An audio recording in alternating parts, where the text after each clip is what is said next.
بسم اللہ الرحمن الرحیم الف لام میم صاد کتاب انزل الیک فلا یکن فی صدرک حرج منه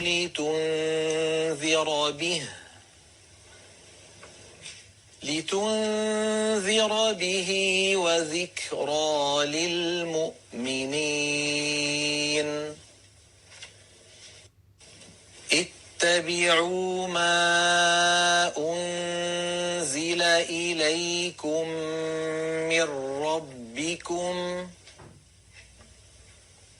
ولا تتبعوا من دونه اولیاء قلیلا ما تذکرون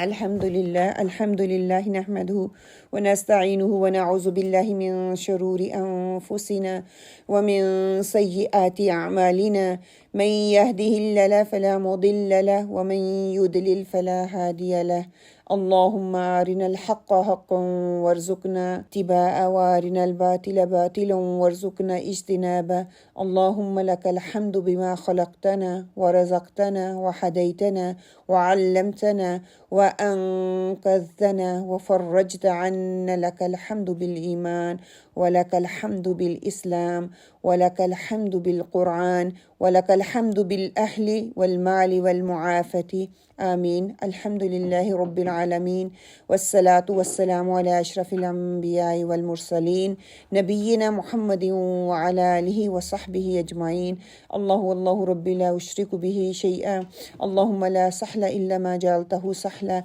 وأنت تجعل الحزن سهلا إذا شئت الحمد لله الذي بنعمته تتم الصالحات الحمد لله على كل حال اللهم ثبتنا عند الموت بلا إله إلا الله اللهم اجعلني أحبك بقلب كله ورديك بجهد كله اللهم اهدنا وسددنا اللهم اهدنا وسددنا اللهم اغفر لي واهدني وارزقني وعافني اعوذ بالله من ضيق المقام يوم القيامة آمين اللهم آمين انشاءاللہ آج ہماری جو صورت ہے سورہ آل اعراف اللہ تعالیٰ کی دی ہوئی توفیق سے ہم شروع کریں گے رمضان کے بعد یہ ہمارا پہلا سیشن ہے انشاءاللہ اس کو شروع کرنے سے پہلے یہ پکچر دکھا رہی ہوں اس پکچر کو دیکھ کے آپ کو کیا نظر آ رہا ہے آپ کو مرد نظر آ رہے ہیں لیکن دیکھ کے کیا محسوس اکڑ کے چڑھ رہا ہے ایک جھک رہا ہے ایسے ایک تھکا ہوا ہے وہ بیٹھ گیا ہے اور دوسرے میں بھی انرجی ہے اوکے ایک بھی فکری سے جا رہا ہے اور ایک سوچ رہا ہے ایک بھی فکری سے جا رہا ہے ایک سوچ رہا ہے دیکھو ایک پکچر کے کتنے اینگلز ہو سکتی ہیں نا اللہ کو ہی یاد کر رہا ہے نا جو بینڈ ڈاؤن کر رہا ہے اوکے دوسرا بھی کی پتہ ذکر کرتا یہ بھی لگ رہا ہے ادھر والا غور و فکر کر رہا ہے ارد گرد دیکھ رہا ہے اور اس نے اپنا منہ نیچے جھکایا ہوا ہے جو ہو رہا ہے اللہ پہ چھوڑ دے بس جا رہا ہے زیادہ فکر کر رہا ہے جو نیچے بیٹھا ہوا ہے اوکے ہاں جی کئی دفعہ ایسا لگا جیسے وہ نا بہت مایوس ہوا ہوا ہے ایسے بھی اللہ پہ چھوڑ دیا پر فکر جا رہا ہے اوکے دیکھ لیں ناکام لوگ اور کامیاب لوگ وہ دیکھنے میں بھی لگ رہا تھا کہ ہر وقت اعتراض کرتے رہتے ہیں جو ناکام لوگ ہوتے ہیں دوسروں میں نکتہ چینی کرتے رہتے ہیں کینہ اپنے اندر رکھتے ہیں اپنی ناکامیوں کا دوسروں پر الزام لگاتے ہیں اس کی وجہ سے ایسے ہوا اس کی وجہ سے میں اچیو نہیں کر سکا میاں کی وجہ سے میں نقاب نہیں کر سکی میاں کی وجہ سے میں حجاب نہیں پہن سکی اپنی اندر سے خواہش اپنی ہوتی ہے کہ نہ کریں الزام میاں کو لگا رہے ہوتے ہیں بچوں کو لگا رہے ہوتے ہیں ان لاز کو لگا رہے ہوتے ہیں ہر وقت ٹی وی دیکھتے رہنا ٹائم ضائع کرتے رہنا وہاں سے کیا ادھر کی سن لو ادھر کی سن لو ادھر کا ڈپریشن ادھر کا ڈپریشن اور بس اسی میں لگے رہتے ہیں سمجھتے ہیں کہ ان کو سب پتہ ہے اگر کوئی بات ان کو ہم بتانے کے لیے نکلے نا تو کیا کہیں گے مجھے سب پتہ ہے مجھے پتہ ہے آپ کیا کہہ رہے ہو کیا کہنا چاہ رہے ہو پھر کام کو پیسے کی نظر سے دیکھتے ہیں کوئی بھی کام کرنا ہو کتنے پیسے ملیں گے آج کل بچوں کا بھی ہمارا یہ مسئلہ ہے. کتنے کیونکہ ان کو سکھایا یہ جاتا ہے نا، ان کی ذہن سازی اسکولوں میں یہ کیجیے، یہ جاب کرو گے، یہ اسٹڈی کرو گے تو اتنے پیسے ہیں، یہ کرو گے اس کے اتنے پیسے ہیں، آپ کا یہ کیریئر ہے، مطلب اس کو سکھایا یہ جاتا ہے، ان کو انسانیت تو سکھائی نہیں جاتی. آگے کیا ہے کہ دوسروں کی ناکامی پر وہ خوش ہوتے ہیں، ان کو سمجھ نہیں آتا کہ وہ کیا چاہتے ہیں کیا نہیں چاہتے، بس ادھر ادھر کی مارتے رہتے ہیں، بے مقصد زندگی گزارتے ہیں، کوئی ان کا مقصد ہی نہیں ہوتا. ہر معاملے میں خود کو حقدار سمجھتے ہیں، میرا حق میرا حق، ہر وقت میں آگے رہتی ہوں، دوسروں کو دینے والی بات نہیں کرتے. اپنی کامیابی کی وجہ صرف اپنے آپ کو سمجھتے ہیں، میری وجہ سے میں آج مینیجر بن گیا، میری وجہ سے آج میں نے بڑا گھر لے لیا، میں نے محنت کی، میں نے صبح. کئی لوگ آپ کو اپنی زندگی میں می ہر ٹائم کرتے رہتے ہیں، تو وہ تبدیلی سے ڈرتے ہیں، اپنے کمفرٹ زون میں ہی رہنا چاہتے ہیں. جب بھی کمفرٹ زون سے نکلنے کی بات کریں گے، انہی کی طرف سے سب سے پہلے نو آئے گی، انہی کی طرف سے ریجیکشن آئے گی. آپ کو اپنی سوچ کو مکمل سمجھتے ہیں، بس جو مجھے پتہ ہے نا بالکل درست اور صحیح پتہ ہے، دوسرے کی بات سننے کے لیے اگری نہیں ہوتے، اور دوسرے کے بارے میں وہ باتیں کرتے ہیں، فلانے ایسے کہا فلانے ایسے کہا، خود پہ نہیں نظر رکھتے کہ میں کیا کر رہا ہوں، اور دوسروں سے معاملات چھپاتے ہیں، غصہ جو ہے دوسروں پہ نکالتے ہیں، اپنی نکالنے کی بجائے دوسروں پہ غصہ نکالتے ہیں. جو کامیاب لوگ ہوتے ہیں وہ تعریف کرنا جانتے ہیں دوسروں کی، ہر وقت دوسروں کی تعریف کرنا جانتے ہیں، دوسروں کو معاف کرنا وہ جانتے ہیں، اپنی ناکامی کی ذمہ داری خود قبول کرتے ہیں، خود کو کہتے ہیں کہ میری وجہ سے یہ ہوا، دوسرے کی وجہ سے نہیں ہوا، بچوں کی وجہ سے نہیں ہوا، خود کو کہتے ہیں کہ میری وجہ سے یہ ہوا ہے. دوسروں کو کامیاب دیکھنا چاہتے ہیں، دوسروں کو ترقی کرتا ہوا دیکھنا چاہتے ہیں، دوسروں کو اپنے سے آگے بڑھتا ہوا دیکھنا چاہ رہے ہوتے ہیں، اپنی زندگی کے مقاصد جو ہے وہ طے کرتے ہیں، جو سوچا ہوا ہے اس کی طرف ان کی نظر ہوتی ہے، دوسروں کی طرف نہیں ہوتی. پھر مسلسل وہ سیکھتے رہتے ہیں، ہمیشہ وہ اسٹوڈنٹ رہتے ہیں. یہ کامیاب لوگ ہیں، اور کام میں بہتر تبدیلی کے خواہاں ہوتے ہیں کہ جو بھی کام کرے اس میں اور بہتری کیسے لائی جا سکے، اس کو اور بہتر طریقے سے کیسے بنایا جا سکے. پھر ہمیشہ وہ شکر گزار ہوتے ہیں، اپنی کامیابی کی وجہ دوسروں کو سمجھتے ہیں کہ دوسروں کی وجہ سے ٹیم بلڈنگ لگا لیں، ٹیم کی وجہ سے میں کامیاب آج بیٹھا ہوں، ورنہ میری کوئی اپنی اوقات نہیں ہے. اور دوسری طرف تھا وہ کہتے ہیں میری وجہ سے سارا کچھ ہو رہا ہے. ہر چیز نا اس کے اپوزٹ دیکھیں. ہر روز کہتے ہیں وہ پڑھتا ہے، چھوٹی سی چھوٹی کتاب ہو، کال ہو، بک ہو، وہ قرآن ہو، کچھ بھی ہو، کچھ نہ کچھ سیکھتا ہے، مطلب کہ حاصل کرتا ہے. اور خیالات کے بارے میں بات کرتا ہے کہ اس کے کیا خیالات ہیں، وہ کیا سوچتا ہے، کیا سمجھتا ہے، دوسروں تک معلومات پہنچانے کی وہ کوشش کرتا ہے، تبدیلی کو اپناتا ہے. کوئی بھی تبدیلی آ جائے اس کو وہ خوشی سے لینے کے لیے آگے بڑھتا ہے.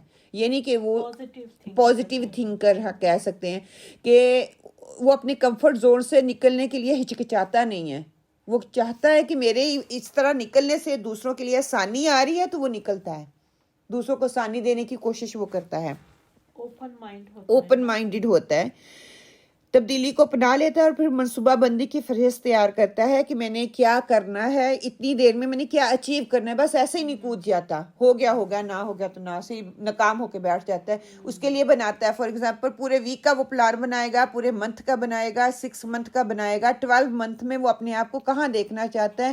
سال گزرے گا پھر وہ اس کو انالائز کرے گا، میں نے کیا اچیو کیا، کیا نہیں اچیو کیا، اگر نہیں کیا تو کیوں نہیں کیا، اس کی کیا ریزن رہی ہے. تو یہ اس کی جو حکمت عملی ہوتی ہے ایک کامیاب اور ناکام انسان کی. پھر انشاءاللہ تعالی ہم آج کی اپنی سورت کی طرف آ جاتے ہیں، سورہ الاعراف کی طرف. وَعَلَى الْإِعْرَافِ رِجَالٌ يَعْرِفُونَ كُلًّا بِسِيمَاهُمْ، یہ سورہ الاعراف کی آیت نمبر 46 اور 47 ہے. اس سے اس کا نام سورہ الاعراف رکھا گیا ہے. اور سورہ الاعراف جو ہے اس میں جنت اور دوزخ کے درمیان ایک اونچی جگہ ہوگی، اس کے نام پہ اس کا نام رکھا گیا ہے. حساب کتاب کے بعد کچھ لوگ جنت میں چلے جائیں گے، کچھ دوزخ میں چلے جائیں گے، کچھ لوگ ایسے ہوں گے جو کہ وہ بلند چوٹی جو ہوگی نا، اعراف کہتے ہیں ابری ہوئی جگہ کو، وہ برج لگا لیں اس کے اوپر ہوں گے. یہ دونوں سائڈ پہ دیکھیں گے، وہ یہ دونوں سائڈوں پہ دیکھیں گے. اور یہ پیریڈ جو ہے ہوگا یہ بہت تکلیف دہ پیریڈ ہوگا، کیونکہ ان کو پتہ ہی نہیں ہے وہ کدھر جائیں گے، ادھر جائیں گے یا ادھر جائیں گے. اللہ کی رحمت کے وہ امیدگار ہوں گے. نہیں یہ پلسرات کے علاوہ ایک برج ہوگا حساب کتاب کا، جب ہو چکا ہوگا جنت میں جانے والے جنت میں چلے جائیں گے، دوزخ میں جانے والے دوزخ میں چلے جائیں، اور یہ اللہ تعالیٰ کے حکم کے انتظار میں ہوں گے. کہ اللہ تعالیٰ حکم کن کس سائڈ پہ ہوتا ہے، یس اور نو، جنت اور دوزخ، اور کہتے ہیں کہ یہ بہت ہی کٹھن مرحلہ ہوگا اور ان کو مطلب کہ بہت مشکل، کو اپنی آنکھ سے دیکھنا کتنا مشکل ہوگا ادھر. اور اوبیسلی جب دیکھ رہے ہوں گے تو ان کی خواہش تو یہی ہوگی کہ جنت کی طرف جایا جائے، وہ دوزخ کی طرف جانا نہیں چاہیں گے. اور پھر کہتے ہیں کہ جہاں سے وہ جنت والوں اور دوزخ والوں دونوں کا نظارہ کر سکیں گے. اور اس میں سورہ الاعراف میں اصحاب اعراف کا ذکر بھی آئے گا، ان کا آپس میں مکالمہ، اس پہ بھی بات ہوگی. اس سورت کا جو نزول ہے وہ کیا ہے کہ یہ سورہ الاعراف مکی صورتوں میں سے ہے اور آخری ٹائم میں نازل ہونے والی صورتوں میں سے ہے، اور ترتیب نزول کے اعتبار سے آپ صلی اللہ علیہ وآلہ وسلم پر نازل ہونے والی 39ویں سورہ ہے. سورہ الاعراف کی 206 آیات ہیں، 3346 الفاظ ہیں، 14437 حروف ہیں. اس میں تعداد میں کمی بیشی ہو سکتی ہے کہ کئی الفاظ کا ایک الفاظ کو ایک گنتے ہیں، کئی دو گنیں گے، کئی بسم اللہ کو حصہ گنیں گے، کئی نہیں گنیں گے. مطلب اس میں آگے پیچھے ہوتا ہے، اس سے مقصد نہیں ہے، بس تھوڑا سا ایک کیلکولیشن ہے کہ جس سے آپ کو معلوم ہو جائے. پھر یہ سورہ حجم کے لحاظ سے 7 طوال اور قرآن مجید کی طویل ترین صورتوں میں سے ایک ہے، جو ایک سپارے سے زیادہ پر محیط ہے، اور مکی صورتوں میں سب سے لمبی صورت ہے. مکی پہلے ہم نے مدنی پڑھی ہے نا، 7 بڑی صورتوں میں سے آخری والی صورت یہ والی صورت ہے. ٹھیک ہے، ہماری جو بڑی بڑی صورتیں ہیں نا جن کو ہم پڑھیں گے، ہم پڑھ چکے نا، یہ 7 نہیں ہے. ہاں، تو سب سے بڑی صورتیں ان میں سے آخری والی بڑی صورتوں میں سے آخری والی صورت ہے انشاءاللہ. اس صورت کو اعراف کہا گیا ہے کیونکہ اس میں اصحاب اعراف کا تذکرہ ہے. اس آیت قرآن پاک کی جو آیت ہے نا اس صورت کی 46 اور 47 میں ان کا ذکر انشاءاللہ تعالی ہم پڑھیں گے. دیگر مکی صورتوں کی طرح سورہ الاعراف کا بھی زیادہ تر حصہ رجوع اللہ کی طرف ہے، توحید ہے، قیامت کی عدالت کے مناظر ہم دیکھیں گے، شرک سے مقابلے پر مشتمل ہے.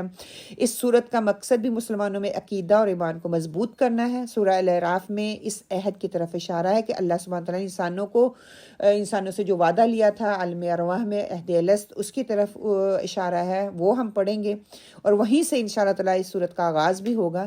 اور اس میں پچھلی قوموں کے جو اس کی طرف اشارہ کیا گیا ہے کہ جو پہلی قومیں تھیں انہوں نے توحید کے راستے کو جٹلایا، اللہ کو نہیں مانا، وہ بھٹک گئے، اور ان کی ناکامی اور شکست کی وجہ سے ان پہ اللہ تعالیٰ نے کیسا عذاب دیا.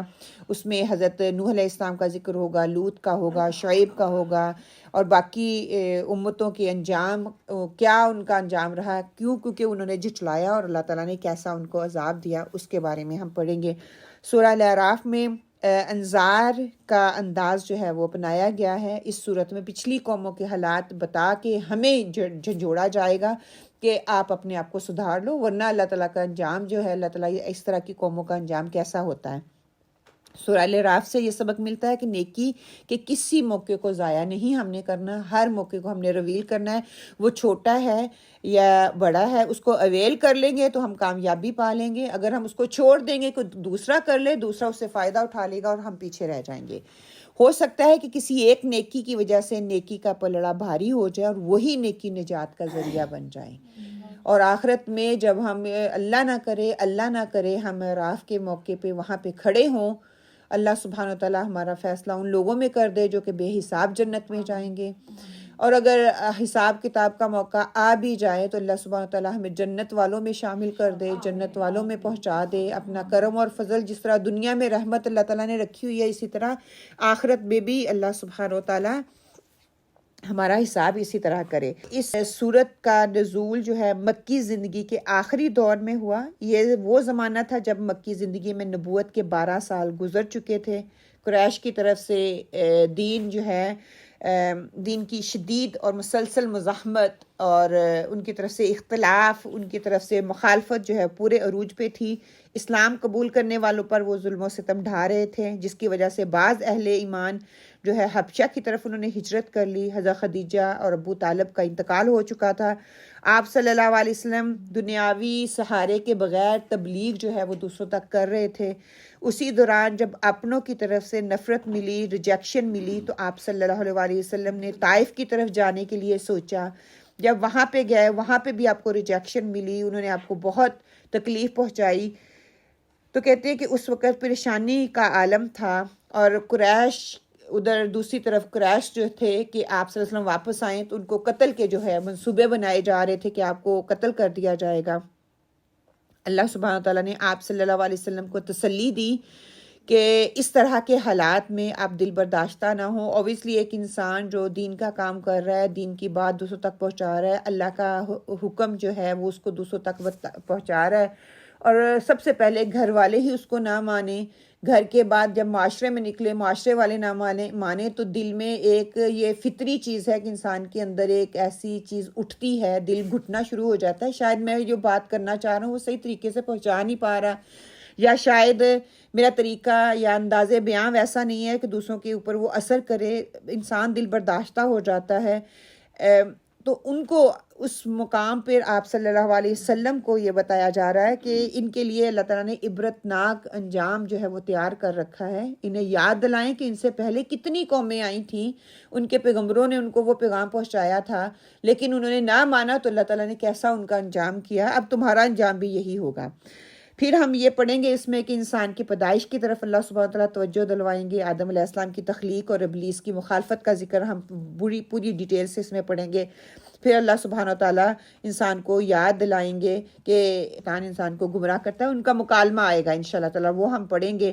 پھر اللہ تعالیٰ انسان کو یاد دلائے گا کہ ابلیس نے ان کو ان کے جد امجد جو ہے اس کو کس طرح سے حضرت آدم علیہ السلام کو جنت سے نکلوایا تھا، اس کی کیا ریزن تھی، اس نے کیا حربے اپنائے تھے، اس کے حربوں سے بچنے کے لیے ہمیں کیا کرنا چاہیے وہ جاننے کی کوشش کریں گے. اللہ سبحانہ تعالیٰ نے سابقہ انبیاء حضرت نوح علیہ السلام، صالح، لوط، شعیب، موسیٰ علیہ السلام، ان کی قوموں کا ذکر کریں گے. ذکر کرنے کے بعد اللہ سبحانہ تعالیٰ ہمیں یہ بتائیں گے کہ انہوں نے اپنی دعوت کا کام کس طرح کیا. اور جب انسان اللہ پہ توکل کرتا ہوا، اللہ پہ ایمان رکھتا ہوا، اللہ کی بات دوسروں تک پہنچاتا ہے تو کس طرح اس کو تکلیفیں دی جاتی ہیں، کس طرح ان کے خلاف مخالفت کے آواز کھڑی ہوتی ہے. اور جب وہ مخالفت کی آواز کھڑی ہوتی ہے وہ کس کرب سے گزرتا ہے اور کس طرح اس کو اس کرب کا اللہ تعالیٰ اس کا اجر دیتے ہیں. اور جو تکلیف دینے والے ہوتے ہیں وہ کس طرح کے عذاب سے گزرتے ہیں، اللہ تعالیٰ پھر ان کو کیسا عذاب دیتا ہے، اس کے بارے میں انشاءاللہ تعالیٰ پڑھیں گے. پھر واقعہ جو مچھلیوں کا واقعہ ہے اس کے بارے میں تھوڑی سی بات ہوگی کہ کس طرح سے اللہ سبحانہ تعالیٰ نے کے احکامات کو، اللہ کے حکم کو انہوں نے رد کیا تو اللہ سبحانہ تعالیٰ نے کیسے ان کی شکلیں جو ہیں وہ مسخ کر دی، ان کو خنزیر بنا دیا، ان کو صفحہ ہستی سے مٹا دیا، ان کو طرح طرح کے عذاب جو آئے بنی اسرائیل پہ ان کا ذکر ہوگا. اور ساتھ ساتھ جو عہد الست کی بات اللہ سبحانہ تعالیٰ کر رہے ہیں کہ اللہ تعالیٰ کی وحدانیت اور ربوبیت کا اقرار جو ہے ہم نے عالم ارواح میں لیا تھا. عالم ارواح میں لینے کے بعد آج ہم دنیا میں گم ہو کے اس عہد کو ہم نے فراموش کر دیا، ہم نے اس کو بھلا دیا، ہم نے قیامت کے دن کو جٹلانا شروع کر دیا. نعوذ باللہ. ایک طرف تو ہماری زبان تو یہ کہہ رہی ہے کہ ہم قیامت کے دن کو مانتے ہیں، لیکن دوسری طرف ہمارا عمل اس چیز کو یہ جٹلا رہا ہے کہ قیامت آئے گی تو دیکھی جائے گی. آج دنیا میں رہ کے اپنے آپ کو ہم مگن کر رہے ہیں، دنیا میں رہ کر اسی چیز کو پریورٹی دے رہے ہیں، اسی چیز کو افضل قرار دے رہے ہیں، لیکن جس مقصد کے لیے جو وعدہ ہم نے کیا تھا اس کو ہم بھول چکے ہیں. پھر اللہ تعالیٰ اپنے ناموں کا ذکر بتائیں گے، بہترین اللہ تعالیٰ کے نام آئیں گے. ناموں کے بعد کیا ہوگا؟ اللہ سبحانہ تعالیٰ اپنے دل میں کہتے ہیں کہ اللہ تعالیٰ کو کیسے پکارا جائے، اللہ تعالیٰ سے کیسے دعا مانگی جائے، دل ہی دل میں رازداری کے ساتھ، خوف کے ساتھ، چپکے وہ اللہ تعالیٰ ہمیں بتائیں گے کہ اللہ تعالیٰ کے ناموں کا ذکر کر کے کس طرح سے اللہ تعالیٰ سے دعا مانگی جاتی ہے. وہ آداب ایک قسم کے ہمیں سکھائے جائیں گے. اور اس کے ساتھ ساتھ عقیدہ کی درستگی کے حوالے سے بہت سی آیات آئیں گی، کس طرح سے اللہ تعالیٰ سے دعائیں مانگیں، اللہ کا شکر ادا کریں. اور پھر ایک آیت یہ بھی آئے گی کہ جب انسان کہ ہاں کوئی بچہ پیدا نہیں ہوتا، بچے سے پہلے وہ ان کی دعائیں کیسی ہوتی ہیں، جب بچہ پیدا ہو جاتا ہے تو اللہ کے ساتھ وہ کیسا شریک ٹھہراتے ہیں کہ اللہ کے علاوہ دوسروں کو وہ شریک سمجھنا شروع کر دیتے ہیں کہ اللہ کے علاوہ دوسرا ہے جس نے اس کو جو ہے وہ بچہ دیا ہے، یا اس کے خلاف نعوذ باللہ استغفر اللہ اللہ کے ساتھ اولیاء جو ہیں وہ شریک ٹھہراتے ہیں. اس کی طرف اشارہ ہوگا انشاءاللہ تعالیٰ، وہ ہم سمجھنے اور پڑھنے کی کوشش کریں گے انشاءاللہ باذن اللہ. پھر یہ کہ سبع طوال میں یہ صورت آتی ہے. سبع طوال کا مطلب یہ ہے کہ طویل ترین قرآن کی جو صورتیں ہیں ان میں اس صورت کا شمار ہوتا ہے۔ سورہ فاتحہ کو چھوڑ کر اب تک آنے والی جتنی بھی صورتیں ہم نے پڑھی ہیں وہ سبع طوال میں ہی آتی ہیں۔ سورہ یہاں سے لے کے اس کے بعد کی صورت سے لے کے سورہ نحل تک اس کو کہا جاتا ہے مثانی صورت۔ مثانی کا مطلب یہ کہ سبع طوال سے دوسرے نمبر پانے آنے والی درمیانی، آپ کہہ لیں درمیانے کائن کی جو ہے، اس میں تقریباً 100 آیات پر مشتمل یہ سورہ ہوں گی، ہاں سورہ نحل تک پھر ہم اس کو پڑھیں گے۔ پھر اس کے بعد آتی ہے چھوٹی صورتیں جن کو حوامیم کہا جاتا ہے۔ پھر اس کے بعد آئیں گی مفصلات، ان کو کہا جاتا ہے چھوٹی چھوٹی صورتیں، مطلب کہ ان کا جو پیغام ہے وہ بہت جامع ہے، الفاظ بہت تھوڑے ہیں انشاءاللہ۔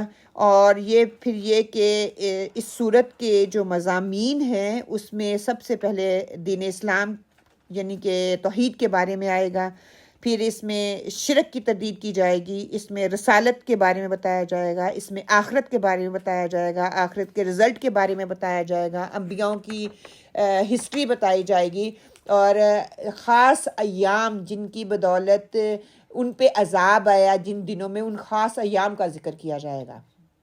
یہ ساری جو تفصیلات اس میں ہمیں ملے گی انشاءاللہ۔ پھر یہ کہ سورہ بقرہ میں زیادہ تر خطاب جو تھا روئے سخن کہہ لیں وہ یہود کی طرف تھا، اور ان کے عقائد کی طرف تھا کہ ان کی عقائد کی نشاندہی کر کے ان کو ہدایت دی گئی تھی کہ اللہ کی دعوت کی طرف آؤ، اگر نہیں آؤ گے تو اس کا انجام ان کو بتا دیا۔ پھر سورہ ال عمران ہم نے پڑھا، اس میں زیادہ تر وہ خطاب جو تھا نصارہ کو تھا، نصارہ کے جو عقیدہ تھا اس کی طرف تھا۔ پھر سورہ مائدہ ہم نے پڑھی، اس میں زیادہ تر مخاطب جو ہے خطاب جو کیا گیا تھا وہ مشرکین عرب سے کیا گیا تھا، اور ان کے جو احوال تھے ان کی اصلاح کے لیے ان کو ابھارا گیا تھا کہ جو ان کے اندر خامیاں ہیں ان کو وہ درست کر لیں۔ پھر ہم نے سورہ انعام پڑھا، اس میں میوسی اور صابیوں کا ذکر بار بار اللہ سبحانہ تعالیٰ نے کیا۔ اب جو ہے اس صورت میں اللہ سبحانہ وتعالیٰ کہتے ہیں کہ پوری اصلاح جمیع عالم، پورا جو عالم ہے اس کی اصلاح کے لیے جو پیکج ہے وہ اس میں دیا جائے گا، کہ اس میں تمام تر اقوام اور تمام مذاہب کو خطاب کیا گیا ہے، اہل ایمان سے لے کر اہل کتاب، اہل جہود، اہل مشرکین، میوسی، صابی، ساری قوموں کو اس کا جو ہے ذکر اس میں کیا گیا۔ اور سورہ حج میں تھوڑا سا جا کے ذکر ہم ادھر بھی یہ پڑھیں گے جس میں سب کو خطاب کیا جائے گا۔ پھر نبوت عامہ کا یہاں پہ ذکر ہوگا کہ آپ صلی اللہ علیہ وآلہ وسلم کی نبوت خاص طور پر ساری امت کے لیے تھی۔ پہلے انبیاء آئے وہ ایک خاص ایک قوم کے لیے تھے، اور آپ صلی اللہ علیہ وسلم کا پیغام جو ہے نبوت عامہ کا خصوصی پیغام جو ہے سب کے لیے ہے۔ آپ صلی اللہ علیہ وسلم پورے عالم کے لیے آئے۔ آپ صلی اللہ علیہ وسلم اسی صورت میں آگے جا کے ہم پڑھیں گے قل یا ایھا الناس انی رسول اللہ علیکم جمیعا، کہ آپ صلی اللہ علیہ وسلم کہہ دیجئے لوگوں میں کسی ایک قبیلے، ایک قوم یا بستی کی طرف مبعوث نہیں کیا گیا، بلکہ میرا پیغام پوری جہان کے لیے ہے، پوری دنیا کے لیے ہے۔ وہ مسلمان ہیں، نان مسلم ہیں، کافر ہیں، ماننے والے ہیں، نہ ماننے والے، میرا پیغام اوپن ہے، سب کے لیے ہے۔